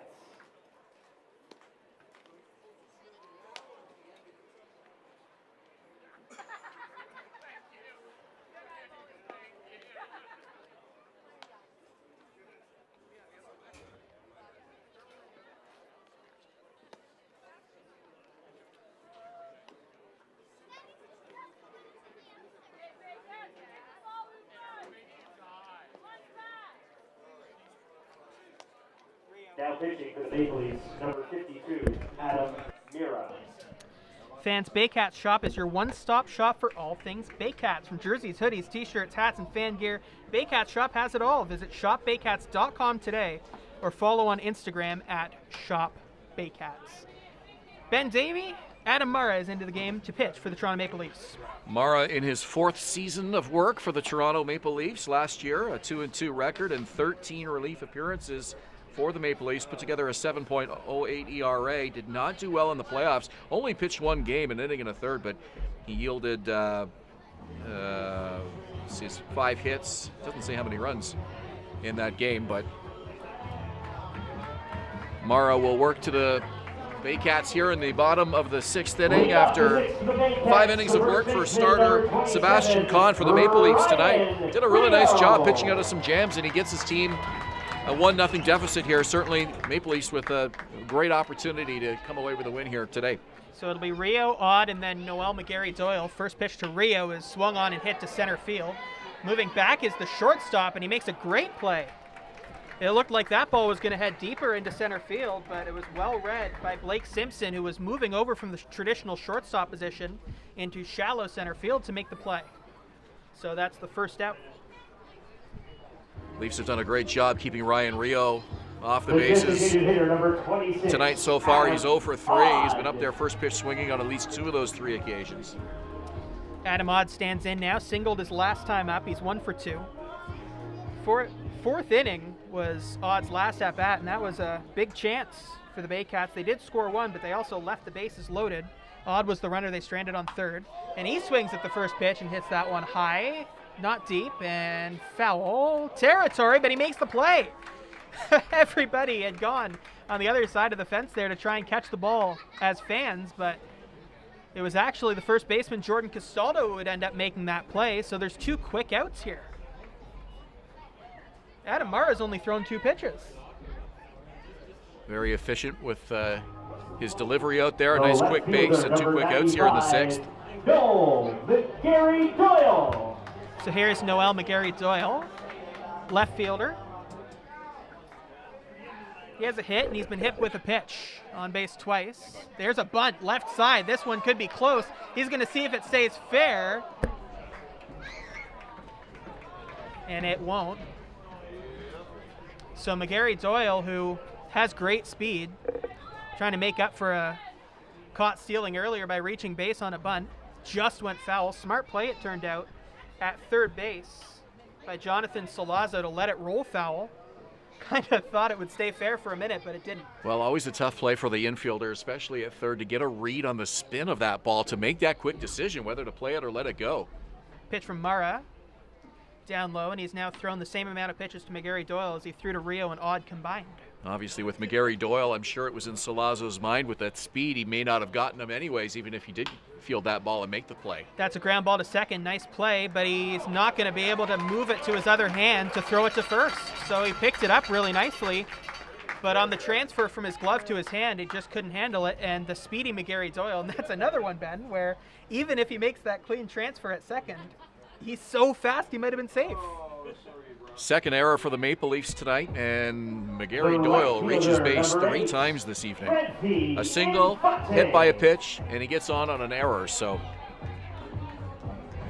here's Brantley and Fonte.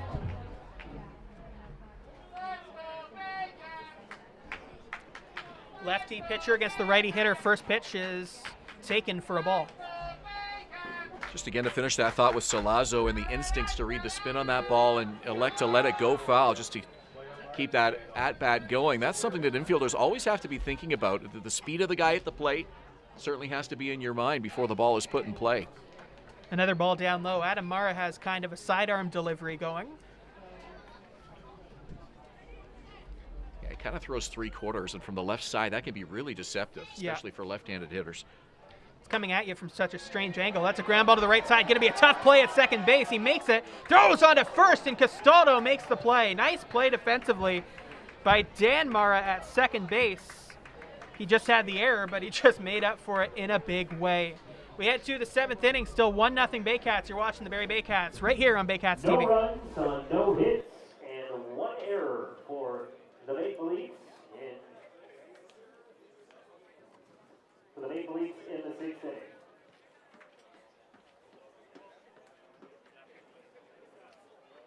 Correction for the Baycats in the sixth inning.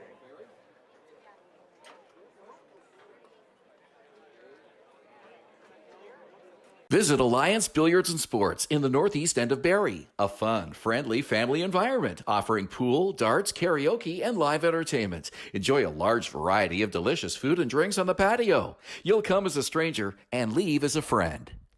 Welcome the owners of Vintage Throne Barber Lounge, Sabrina and Daniel. They are the new stadium sponsor, and they will be selecting our first 50-50 draw of the 2022 season. Thanks so much for your efforts, Sabrina and Daniel.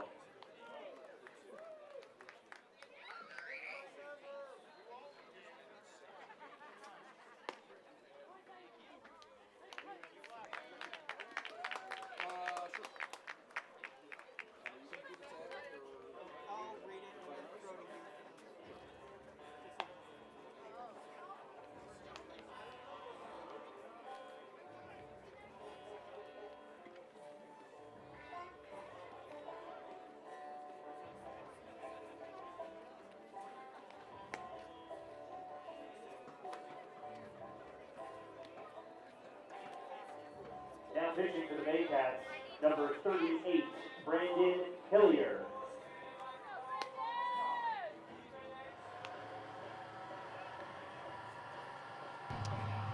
Welcome back to Baycats TV. Inning number 7 is presented by Firehouse Subs, Barrie and Aurelia. Only top quality, freshly sliced meats and cheeses piled high on toasty hot rolls. Buy subs, save lives.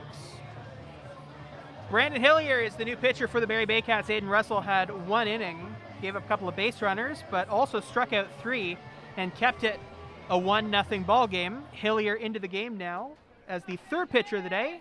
And Ben Davy, you have more on him. Well, I know you want me to tell you about Hillier, but I'm still thinking about Firehouse Subs. You're lucky I didn't just jump in my car and head over there right now. So Ben Davy's really hungry. He's talked about fries. He's talked about subs now. Number 2, Ryan Santos. Let's talk about Hillier. Hillier came into the IBL by way of the Burlington Bandits / Herd. Joined the Baycats in time for the 2019 IBL championship season. This is his 3rd year in Barrie. No record last year, or an 0-2 record, in the regular season. No playoff record. He did make 6 relief appearances. Ryan Santos shows bunt, and it's so slow that he's going to make it to first base. Both Tyler Plumpton and Brendan Cawley were going for it, as well as the pitcher, Brandon Hillier, and nobody ended up calling for it and getting to it in time. So Santos is on base for the first time today, and that'll turn the lineup over to Greg Carrington, the center fielder.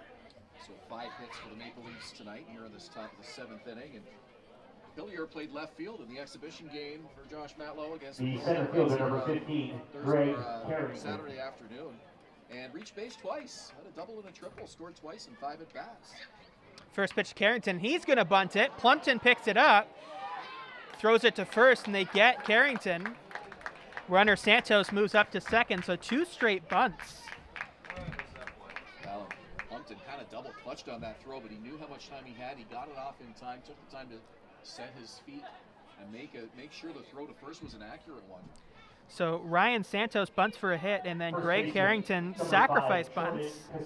And now here's the first baseman, Castaldo, who has 2 hits today, 1 to left, 1 to right. And with the runner in scoring position, he's going to be swinging hard here.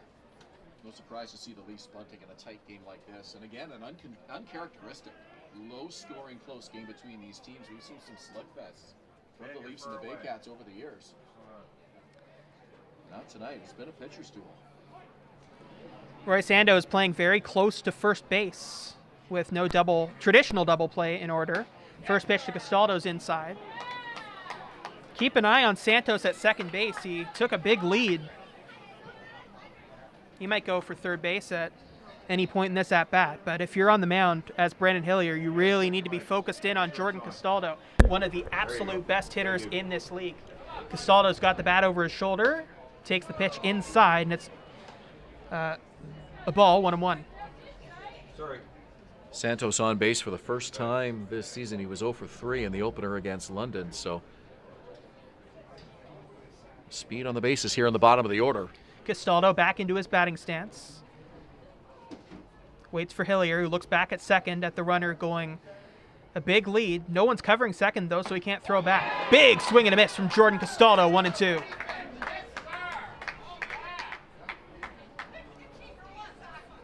There's no pickoff play with the current defensive setup, so the only way Santos could get out would be getting tagged out by Brendan Cawley at third. So Hillier mostly focused at the plate right now, as he should be, at Castaldo. Burns at short, wants to make sure he's in position. Inside, 2-2. Not distracted by the runner here at all. Here in the top of the 7th inning, Baycats up 1-0. 1 out, that was the sacrifice bunt by Greg Carrington. 1 on, in scoring position at second, that's Ryan Santos, who reached base on a bunt. And now Castaldo. I don't think he's going to bunt. Righty pitcher against the lefty hitter. Here's the pitch, and that is outside. 3-2 to Castaldo. Well, a big pitch coming up here for Brandon Hillier against an IBL veteran and one of the clutch guys in this Toronto lineup that can burn you with one swing of the bat. You build it up a little bit in your mind. Jordan Castaldo coming back again to Barrie. Had the playoff homer last season. 2 hits tonight, and that one's way low. Goes into the dirt, and it's ball 4 to Jordan Castaldo. They now have 2 on. The Leafs do, with only 1 out.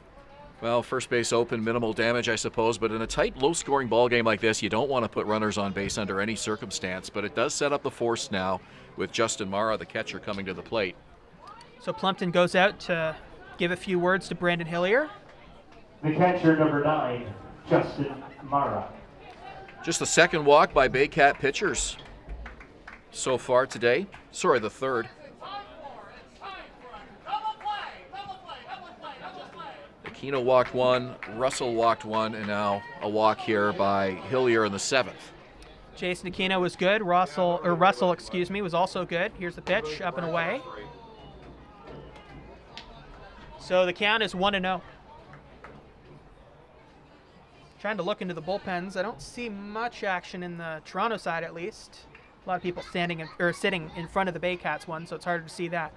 Hillier looks back at second. Burns And Burns and Hillier are distracted by that runner at second, Ryan Santos. Yeah, a little cat and mouse. It looked like Burns was getting ready for a toss over, but Hillier elected to just hold on to it and bluff him back. Hillier walked off the mound and took a couple of steps towards second base to keep him close. Ando is cheating around just a little bit to the right side here. 1-0 is a strike. Again, looked like that strike zone was getting a little bit bigger that time. If Mara can go the other way, there was a pretty good stretch of room there for him on the left side of the infield. Mara has struck out twice and been hit with a pitch. Count 1-1. Looks back at the runner again. Now Hillier delivers, and that's a big swing and a miss. 1-2. Justin Mara in power swing mode right there. But the ball curved too far inside. Even if he had made contact, he probably would have been jammed on that one. I know you'd take either, but what would you rather hear, the ground ball or the strikeout? Ground ball. Kicks and throws, runner going, swing and a miss. Plumpton fakes to third, but he's going to keep the ball. They get the second out. It's a big second out. Justin Mars, a really good hitter. And now a runner at third with 2 out for Jonathan Salazzo. Just a little hesitation by Plumpton. He bluffed the throw down to third, but wasn't able to get the throw off. And 17, Jonathan Salazzo. had to think quickly there. Didn't want to take a chance. First and third for Salazzo. It's Castaldo on first, Santos on third.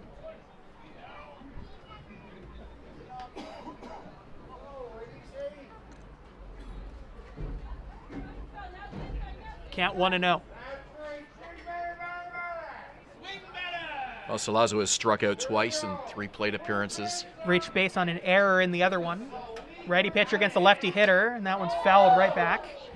We mentioned early on in the broadcast, a lot of lefty hitters in this Toronto Maple Leafs lineup. And one of the most powerful here in Jonathan Salazzo.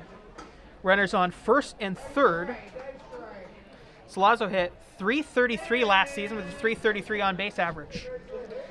Count 1-1 against Brandon Hillier. Here's the pitch.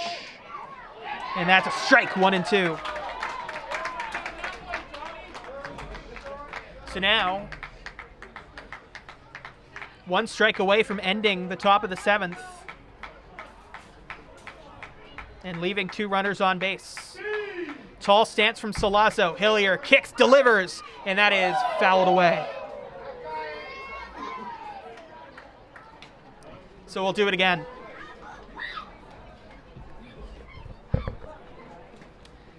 Baycats have a 1-0 lead through 6 2/3. Salazzo ready. Hillier ready. 1-2 pitch. Swing and a miss! Hillier got him! Celebration from the Baycats dugout. The 2 runners on first and third will be left there as we head to the bottom of the 7th. Still 1-0 Baycats. You're watching the Barrie Baycats right here on Baycats TV and Rogers TV, Cable 10 in Barrie. No runs on 1 hit and no errors for the Toronto Maple Leafs. So the Toronto Maple Leafs to the top of the 7th tonight.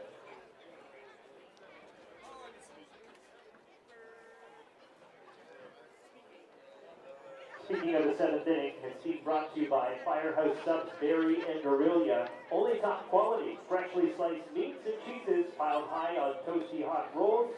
Buy subs, save lives. Also, our good friends at Canadian Brew House. The Canadian Brew House. Our house is your house.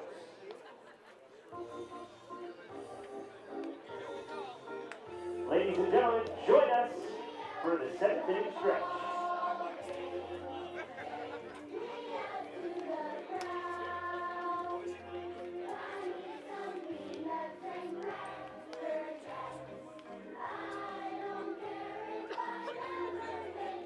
I don't hear you. There we go.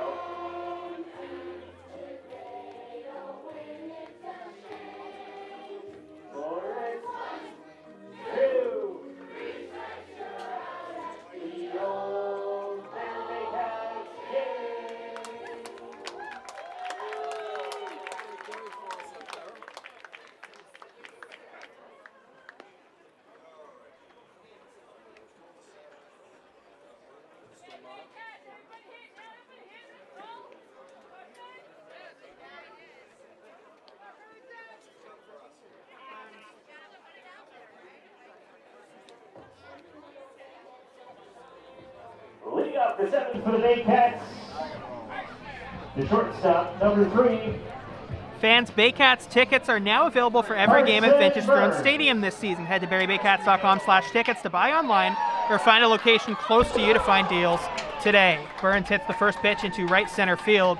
Moving over and making the catch in the outfield for the first out it looked like the shortstop. I was looking down at the... It was Blake Simpson ranging to his left, making that grab behind the bag at second. So I should have just been confident and said the shortstop is what you're saying. Exactly. I thought I got it right. So one quick out here in the bottom of the 7th. Simpson retires Burns, and that'll bring up Tyler Plumpton, who's looked good at the plate tonight. Has a hit to right center field and a ground out.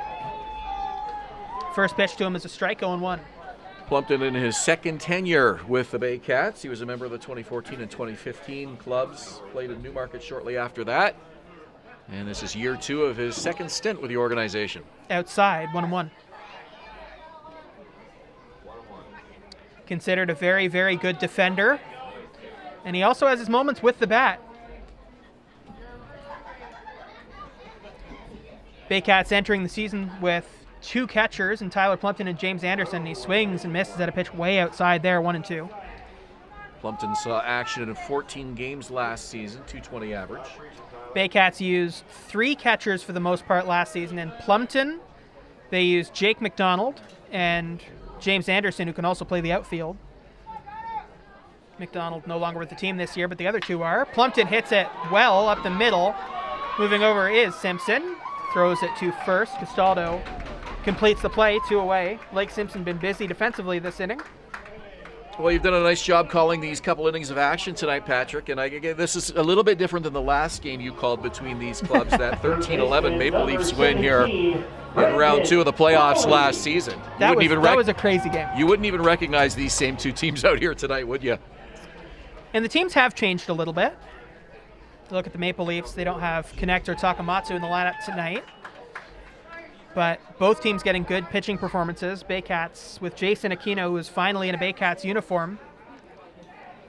Wasn't able to get over here for last season. Swing and a miss. Brendan Cawley behind that one, 0-2. And in that game last season in the playoffs, round 2, Toronto took a 13-6 lead into the bottom of the 9th. Baycats made it a 5-run inning in the 9th, but came up short by 2 runs. In the dirt, 1-2.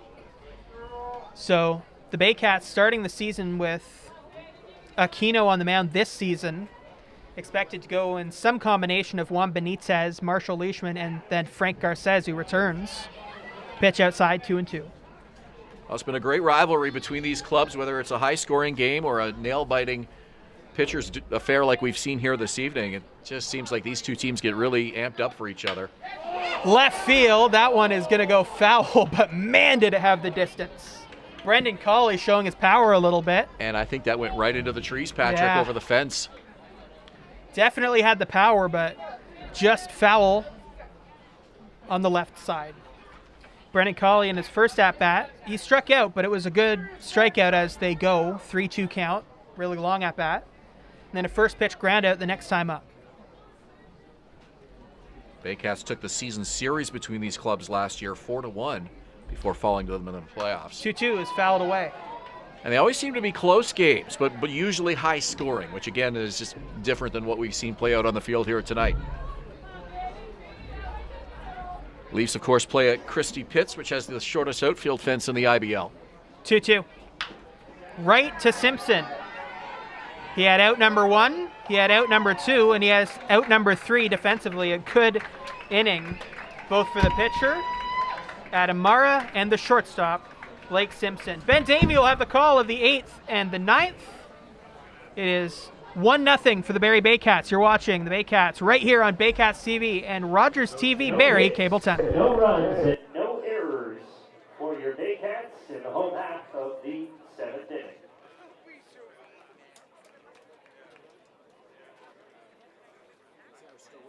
Fans, if you can get your 50-50 tickets ready, the grand prize draw will be held just before the bottom of the 8th.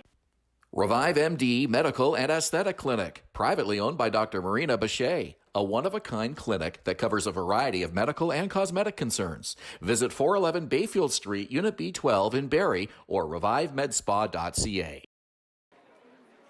The 8th inning here at Vintage Throne Stadium being brought to you by our good friends at Mr. Lawn Care and Landscaping. Mr. Lawn Care and Landscaping, servicing Simcoe County for all your landscaping needs.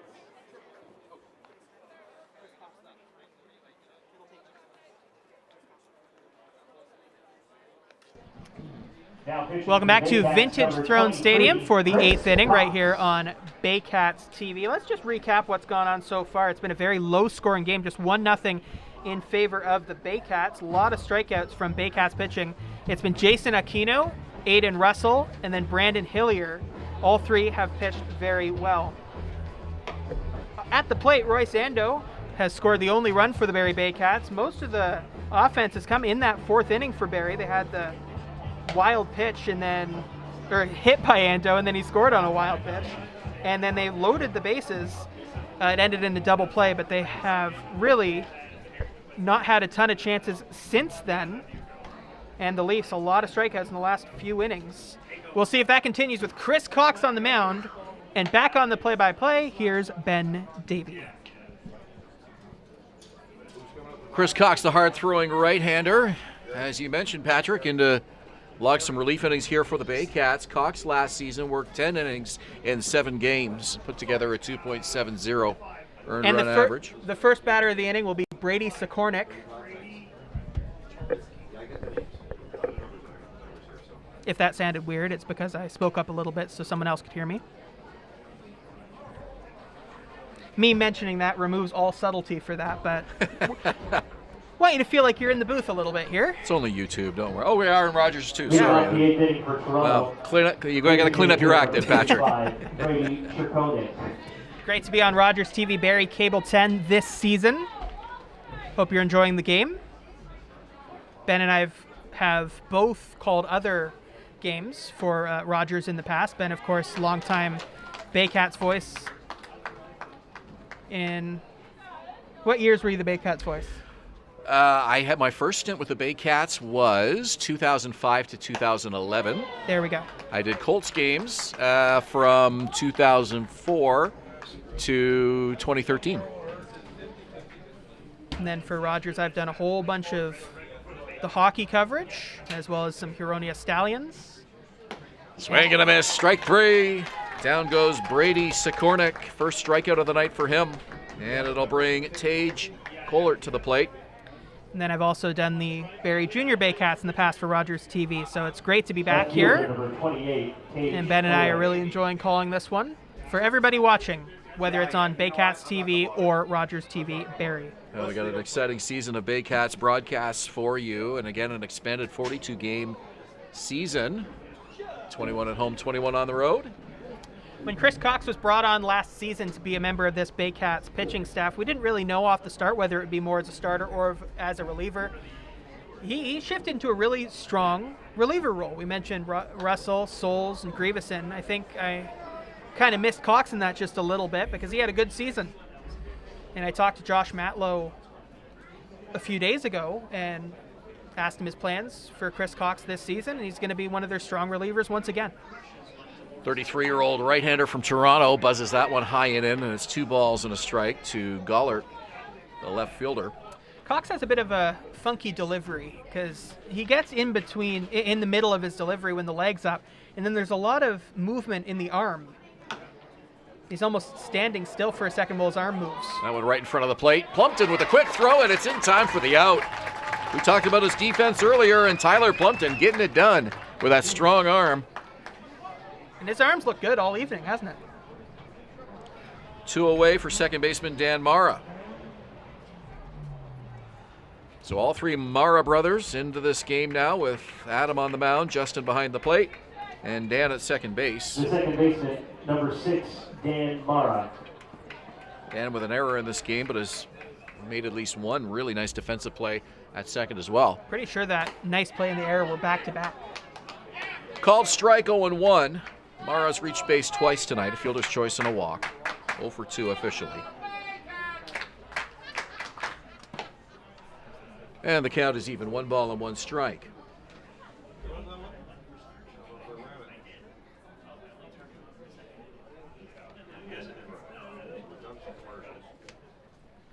This is Dan's first game of the season. Did not play in the Sunday home opener against London.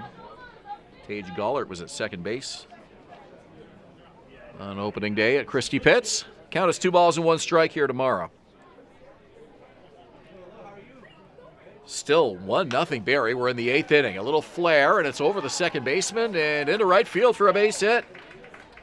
6th hit of the game for the Maple Leafs. And they get a man on here with 2 out in the top of the 8th inning. The shortstop, number 4, Blake Simpson.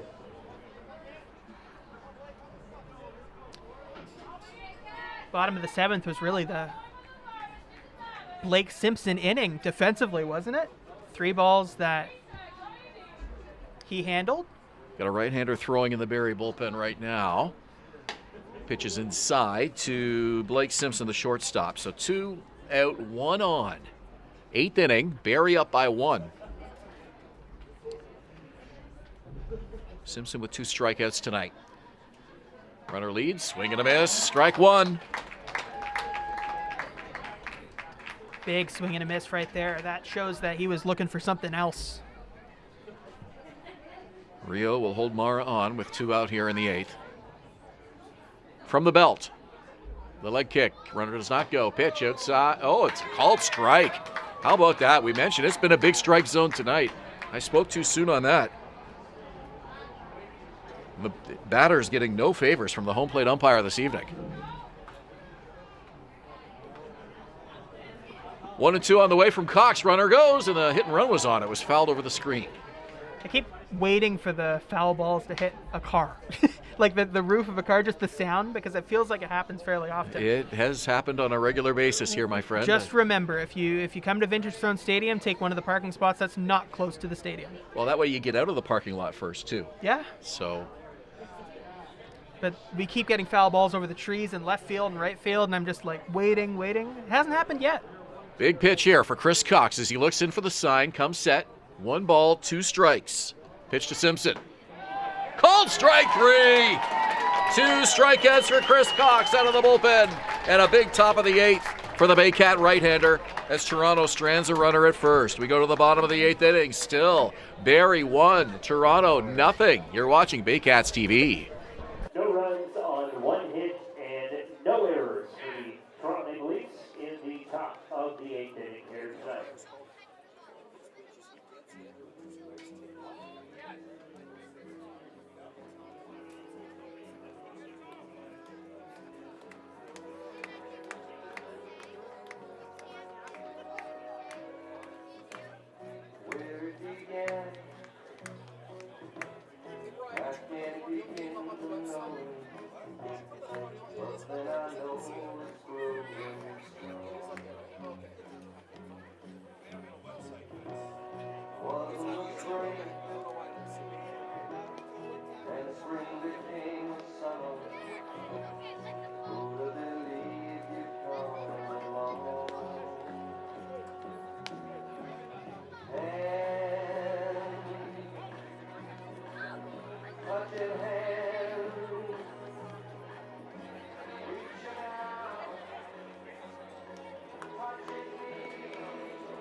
Here we go, fans. Get your 50-50 tickets out. The winning number for tonight's draw, 088665. Once again, winning ticket number for 50-50, 088665. You have won $322 here tonight. Claim your prize in the broadcast booth. We go to the bottom of the 8th inning, and it is brought to you by the newly redesigned BarrieBaycats.com, featuring more highlights, more game day info, and more about your team. Head to BarrieBaycats.com now to get the whole game day experience. And Patrick, you and I were just talking a little bit about some exciting new things that are happening with the Baycats this season, and certainly a lot of work has gone into the website and a lot of the other media resources and things that fans will be able to enjoy throughout the season. On the ground, first baseman Castaldo makes the easy play, one down. Right now there's that guide we mentioned on the Roll Cats pregame show. It had a preview for this game as well as details on how to watch, and we'll have that for all the road games too, and make it easier and ever and more fun to follow your team. Yeah, the social media feeds have been very active all off-season. We saw a lot of the player signing announcements on there throughout the year. We were on Instagram Live earlier tonight, so Baycats really developing those social media feeds, and I noticed the Toronto Maple Leafs have been doing that as well with their club. More and more teams across the league are. It's great to see. One of the things that I heard Damon Topley point out and others in the Toronto organization was the need for a little bit of modernization with Leafs baseball, and certainly developing the social media pages were a big part of that, an online store for the team as well, which is a new thing for them. And it's great to see all the different teams set up their own broadcasts. We'll be working with them this season to use different video for games. Well, the fan base is getting younger and younger. Certainly you want to stay top of mind for that younger generation of baseball, and that's the thinking by being a little bit more active on some of the social media pages. This one right back to the mound. A great glove by Mara. Runs halfway over, underhand toss. 2 quick outs here on the bottom of the 8th. Congratulations to Ryan of Kitchener, winner And this inning as well, brought to you by Mr. Lawn Care and Landscaping, servicing Simcoe County for all your landscaping needs. First baseman number 27, Ryan Rio. I want to say a big thank you to all of our sponsors for this 2021 campaign, and not the least of which our friends from Vintage Throne Barber Lounge, redefining Gentlemen in the Heart of Barrie. And I've had the opportunity to go in for a couple of haircuts. Patrick, we had Sabrina and Daniel on the pregame broadcast, preseason broadcast on Saturday, and they were here to do the 50-50 draw this evening, so we're certainly thankful for their support. This one right in front of the mound. Mara picks it up, lots of time, and Rio just stops running pretty much and saves his energy for something else. Didn't even make it to the bag. But it's a 3-up, 3-down inning for the Maple Leafs in the bottom of the, or for the Baycats in the bottom of the 8th. Maple Leafs coming up, 3 bullets left. It's a 1-0 Barrie lead. You're watching Baycats TV.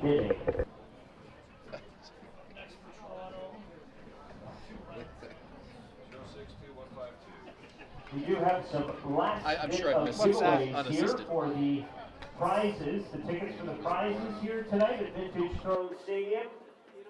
A Yeti Baycat tumbler up for grabs. Sweet oven half dose cart and an AH Rock day pass.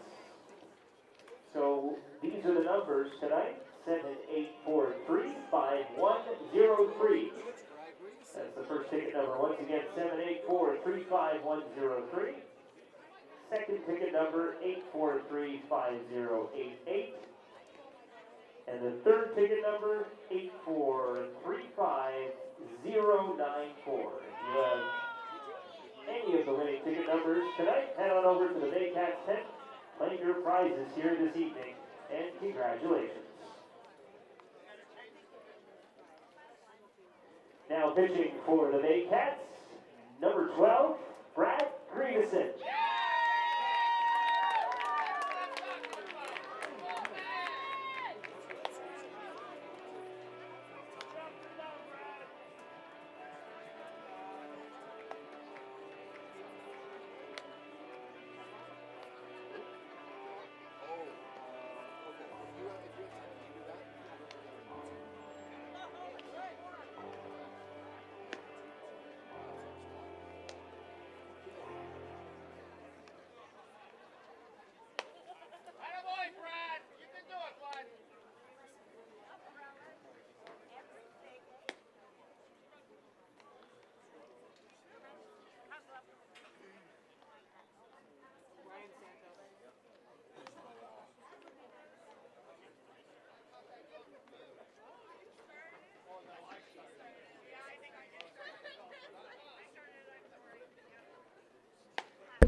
Ninth inning we go here at Vintage Throne Stadium in Springwater, and the Barrie Baycats looking to kick off the 2022 campaign with a W.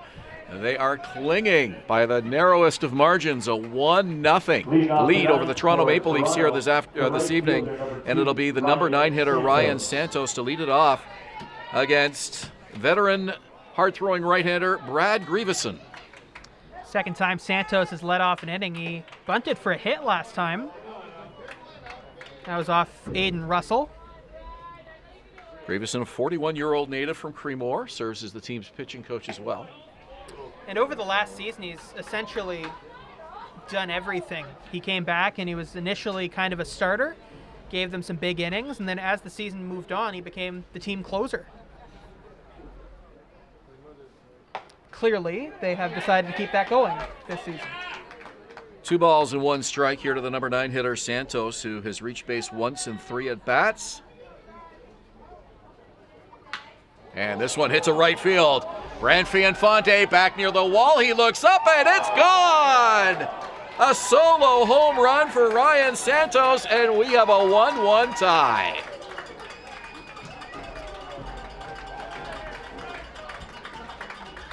Santos parking one into the night sky. Well, it's the second time leading off an inning in as many at-bats, and last time up with the bunt, this time pretty much the opposite of a bunt. I think if Ryan Santos has games like this throughout the season, he's going to be one of their better players. Santos was not fooled. He got all of that and gave it a ride, and with one swing of the bat, the Maple Leafs have tied this game at 1. So there goes the combined shutout aspirations for this Baycat pitching staff, who did so well here tonight in relief of Jason Aquino. And Aquino will not get his debut victory this evening. Worked 5 innings. And a pop foul over the screen, and it is out of play. Back to the top of the order now. Greg Carrington, Jordan Castaldo on deck. And if the Baycats are going to win this home opener, they're going to have to do it in the bottom half of the 9th or beyond. 1-1 Toronto and Barrie. Swing and a miss. Grieveson gets the strikeout, and there's 1 away.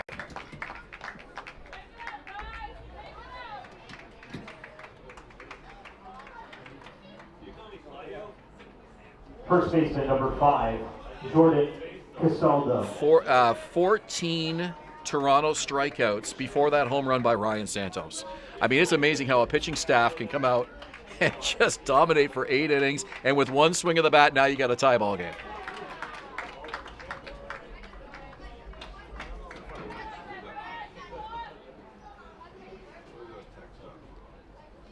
Grieveson's 0-1, fouled off the screen. And it is a change to how you think about the game if you're out there on defense or out there on the mounds. But you have to focus on the fact that it's still tied and you have time to take the lead again.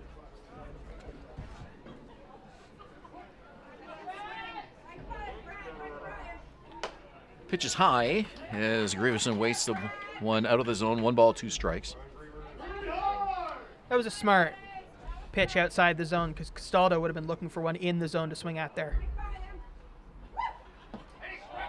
Change speeds, and he does not get the call. From our angle, it looked a little bit inside. We have seen pitchers get that call earlier in this ball game. Yeah, the strike zone has been shrinking just a little bit as the game goes on. This one hits, and a leaping grab by Royce Ando at second. What a play by the Baycats second baseman, and there's 2 away. And that brings the fans to their feet here at Vintage Throne Stadium. The defensive play of the game right there by Royce Ando. The catcher number 9, Justin Mara. We were talking so much earlier in the game and throughout the offseason about how good Carson Burns and Royce Ando are, both as a team and as individual members of that middle infield. I think it's fair to say that it's going to be an exciting thing to watch those two throughout the year. Justin Mara has 3 strikeouts tonight. Was hit by a pitch in the first, and he takes a look at that 1 ball 1. 1-1 with 2 out here in the top of the 9th. Maple Leafs tying it up on a solo home run by Ryan Santos to open the inning. Left side and foul. And the count is 1-2. Brad Grieveson 1 strike away from getting his teammates off the field and getting the bats up in the bottom half of this inning.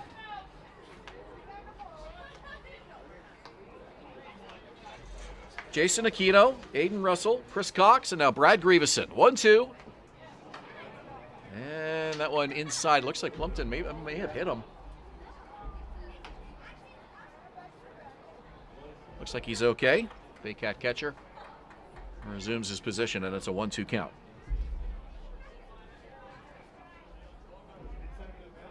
I think that might have hit the inside of his throwing arm. Grieveson gets the sign from his catcher. The wind and the 1-2 on the way. Outside, and the count is even. 2 balls, 2 strikes. Jonathan Salazzo, the third baseman, on deck. Hopeful for an at-bat here in this top of the 9th. Leafs have not led in this ball game. They're tied 1-1. Pitch from Grieveson. Swing and a miss. Tag applied by Plumpton. And the Baycats come off the field in the top of the 9th. Bottom of the 9th we go. It'll be Adam Odd, Noel McGarry-Doyle, and Brantley Infante when we return. Leafs and Baycats tied at 1 here on opening day at Vintage Throne Stadium in Springwater. We'll be back with the bottom of the 9th. You're watching Baycats TV.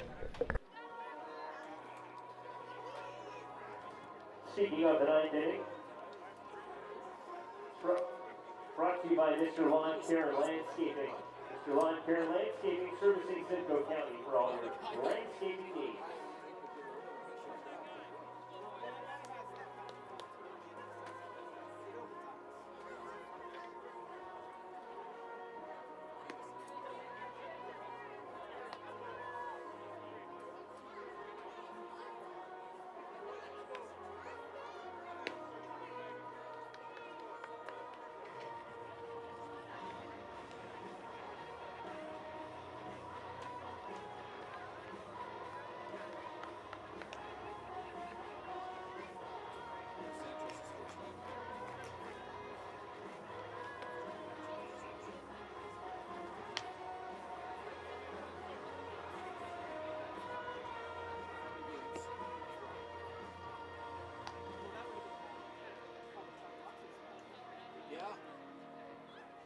What happened to him?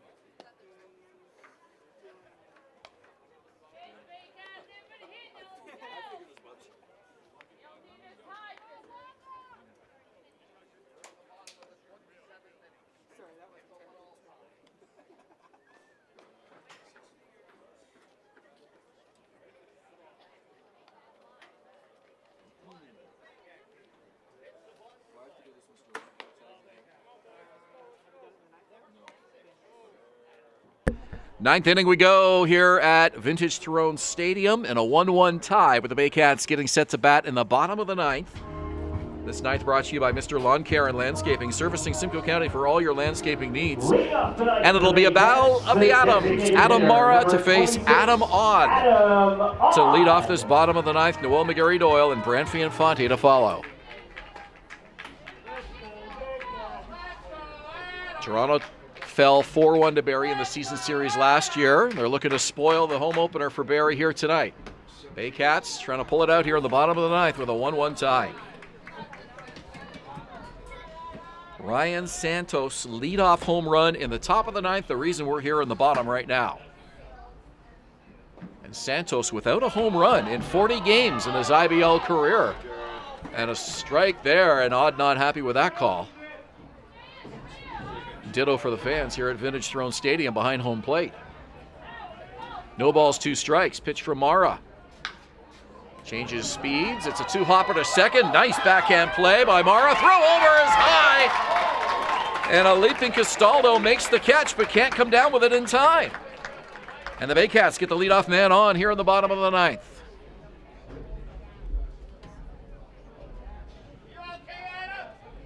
So an infield hit for Adam Odd. And he's limping, favoring that left leg. They're going to give him a look over just to make sure he's okay.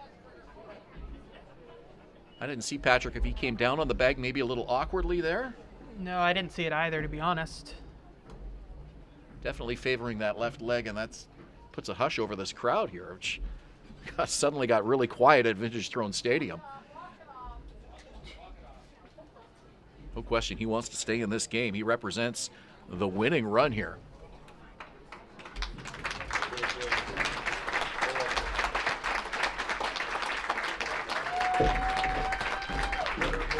Hopefully he's all right. A nice hand from the crowd. Looks like he's going to leave for a pinch runner. James Anderson. So James Anderson to pinch run for the Baycats here in this 9th inning. Anderson, an outfielder. Infield single by Adam Odd.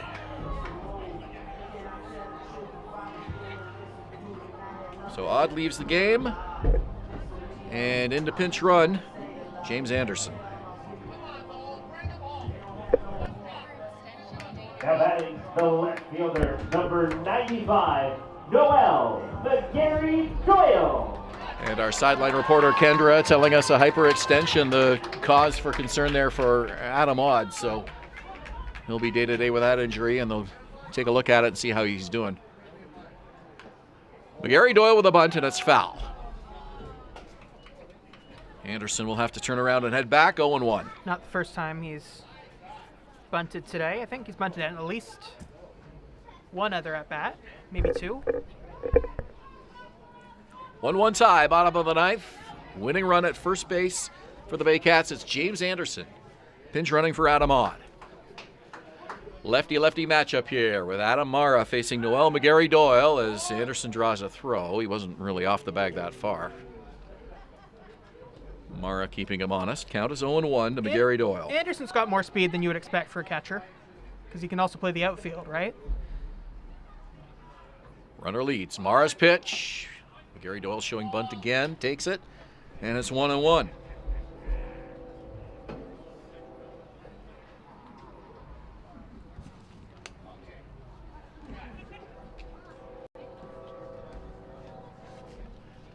Left-hander Adam Mara from the belt. Gets the sign. 1-1 on the way. McGarry Doyle showing bunt again, but he pulls it back, and it's 2-1. No question what he wants to do. He's just waiting for the right pitch. I have to feel like Noel McGarry Doyle is bunting a lot for a guy with a 421 on-base average last season. Salazzo is one step in on the grass, but he's ready to come charging. There's the bunt in front of the plate. Picked up by the pitcher. He has one play, and the throw to first is not in time.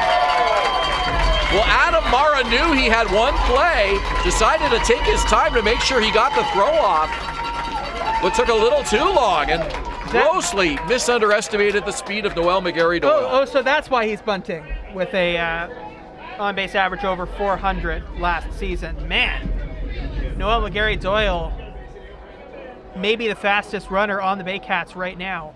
It's either him or Jake Wilson. I mean, not that it matters, because the only run that matters is at second base, but to not even give up an out in that situation is, we'll see if that ends up playing into this here in this bottom of the 9th inning. Adam Mara, the only reliever so far for the Maple Leafs. And a full conference on the mound. Everybody in on this conversation. 2 on, nobody out, bottom of the 9th inning.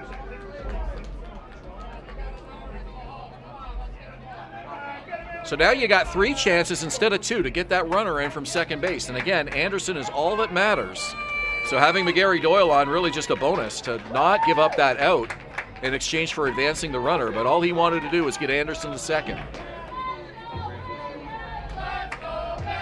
Brant Fianfanti, the right fielder. The right fielder, number 8, Brant Infante. He will try to send this crowd home happy. Nobody out, bottom of the 9th, Adam Mara in a jam. First offering outside.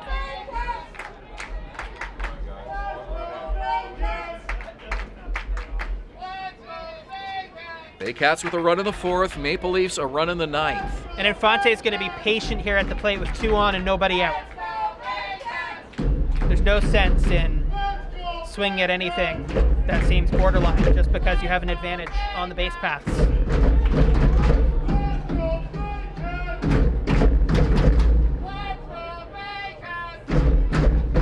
1-0 pitch.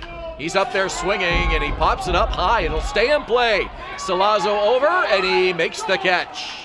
And a big out for the Maple Leafs, 1 down. And that was a good pitch to swing at. Well inside the strike zone, exactly where he wanted it. Just a little bit late, though.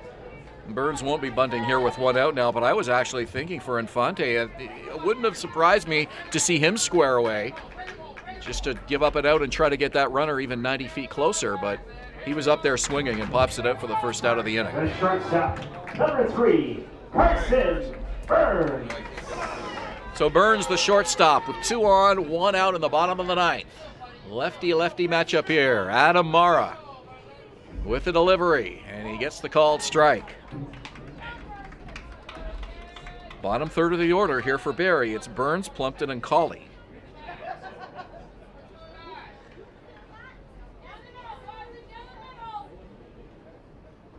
Swing and a miss. Strike 2. This inning started with an infield hit by Adam Odd. Left the game for pinch runner James Anderson. Noel McGarry-Doyle with a bunt for a base hit to put 2 on here with 1 away in the bottom of the 9th. Mara to Burns. Off speed, and he can't get it over. The count is 1-2. Burns did not chase that inside pitch. Mara with a look over his shoulder, and the 1-2. Fouled off. Burns with a defensive swing to stay alive and keep the count at 1-2. It's turned into a chilly night here at Vintage Throne Stadium. Last I checked, we were down to 12 degrees. About a 10-degree drop from the game time temperature. Off speed again, and he misses on the 1-2. Count even, 2 balls and 2 strikes.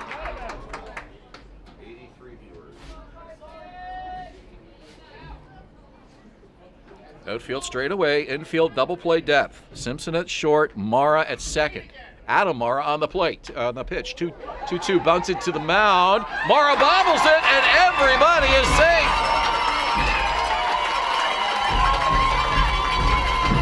Well, charge that one to the pitcher, and the bases are loaded with 1 out.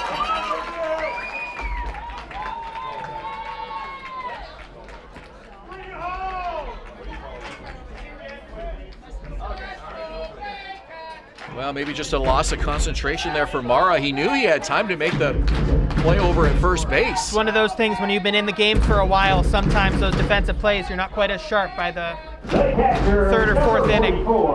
Tyler Plumpton. A couple of miscues here defensively, and the Baycats have the bases loaded with 1 out in the bottom of the 9th. Here's Tyler Plumpton, looking to be the hero tonight, and he fouls this one off to the right side. Fans oohing and awing with every pitch. Solid crowd here tonight at Vintage Throne Stadium, and a good number of Toronto fans here too. Would love to see the Leafs get off the field and take this one to extras. Mara's pitch. Fly ball, center field. Carrington comes in, and the ball drops! And in to score is James Anderson, and the Baycats win! Tyler Plumpton, the hero, as the Baycats come pouring out of the dugout as they celebrate a 2-1 home opening victory here tonight. 2 outfielders and 2 infielders were all calling for that ball at the same time, and none of them ended up getting it. That's one of those things where the cold might have affected you a little bit more than you want to admit, and it ends up with a Baycats victory.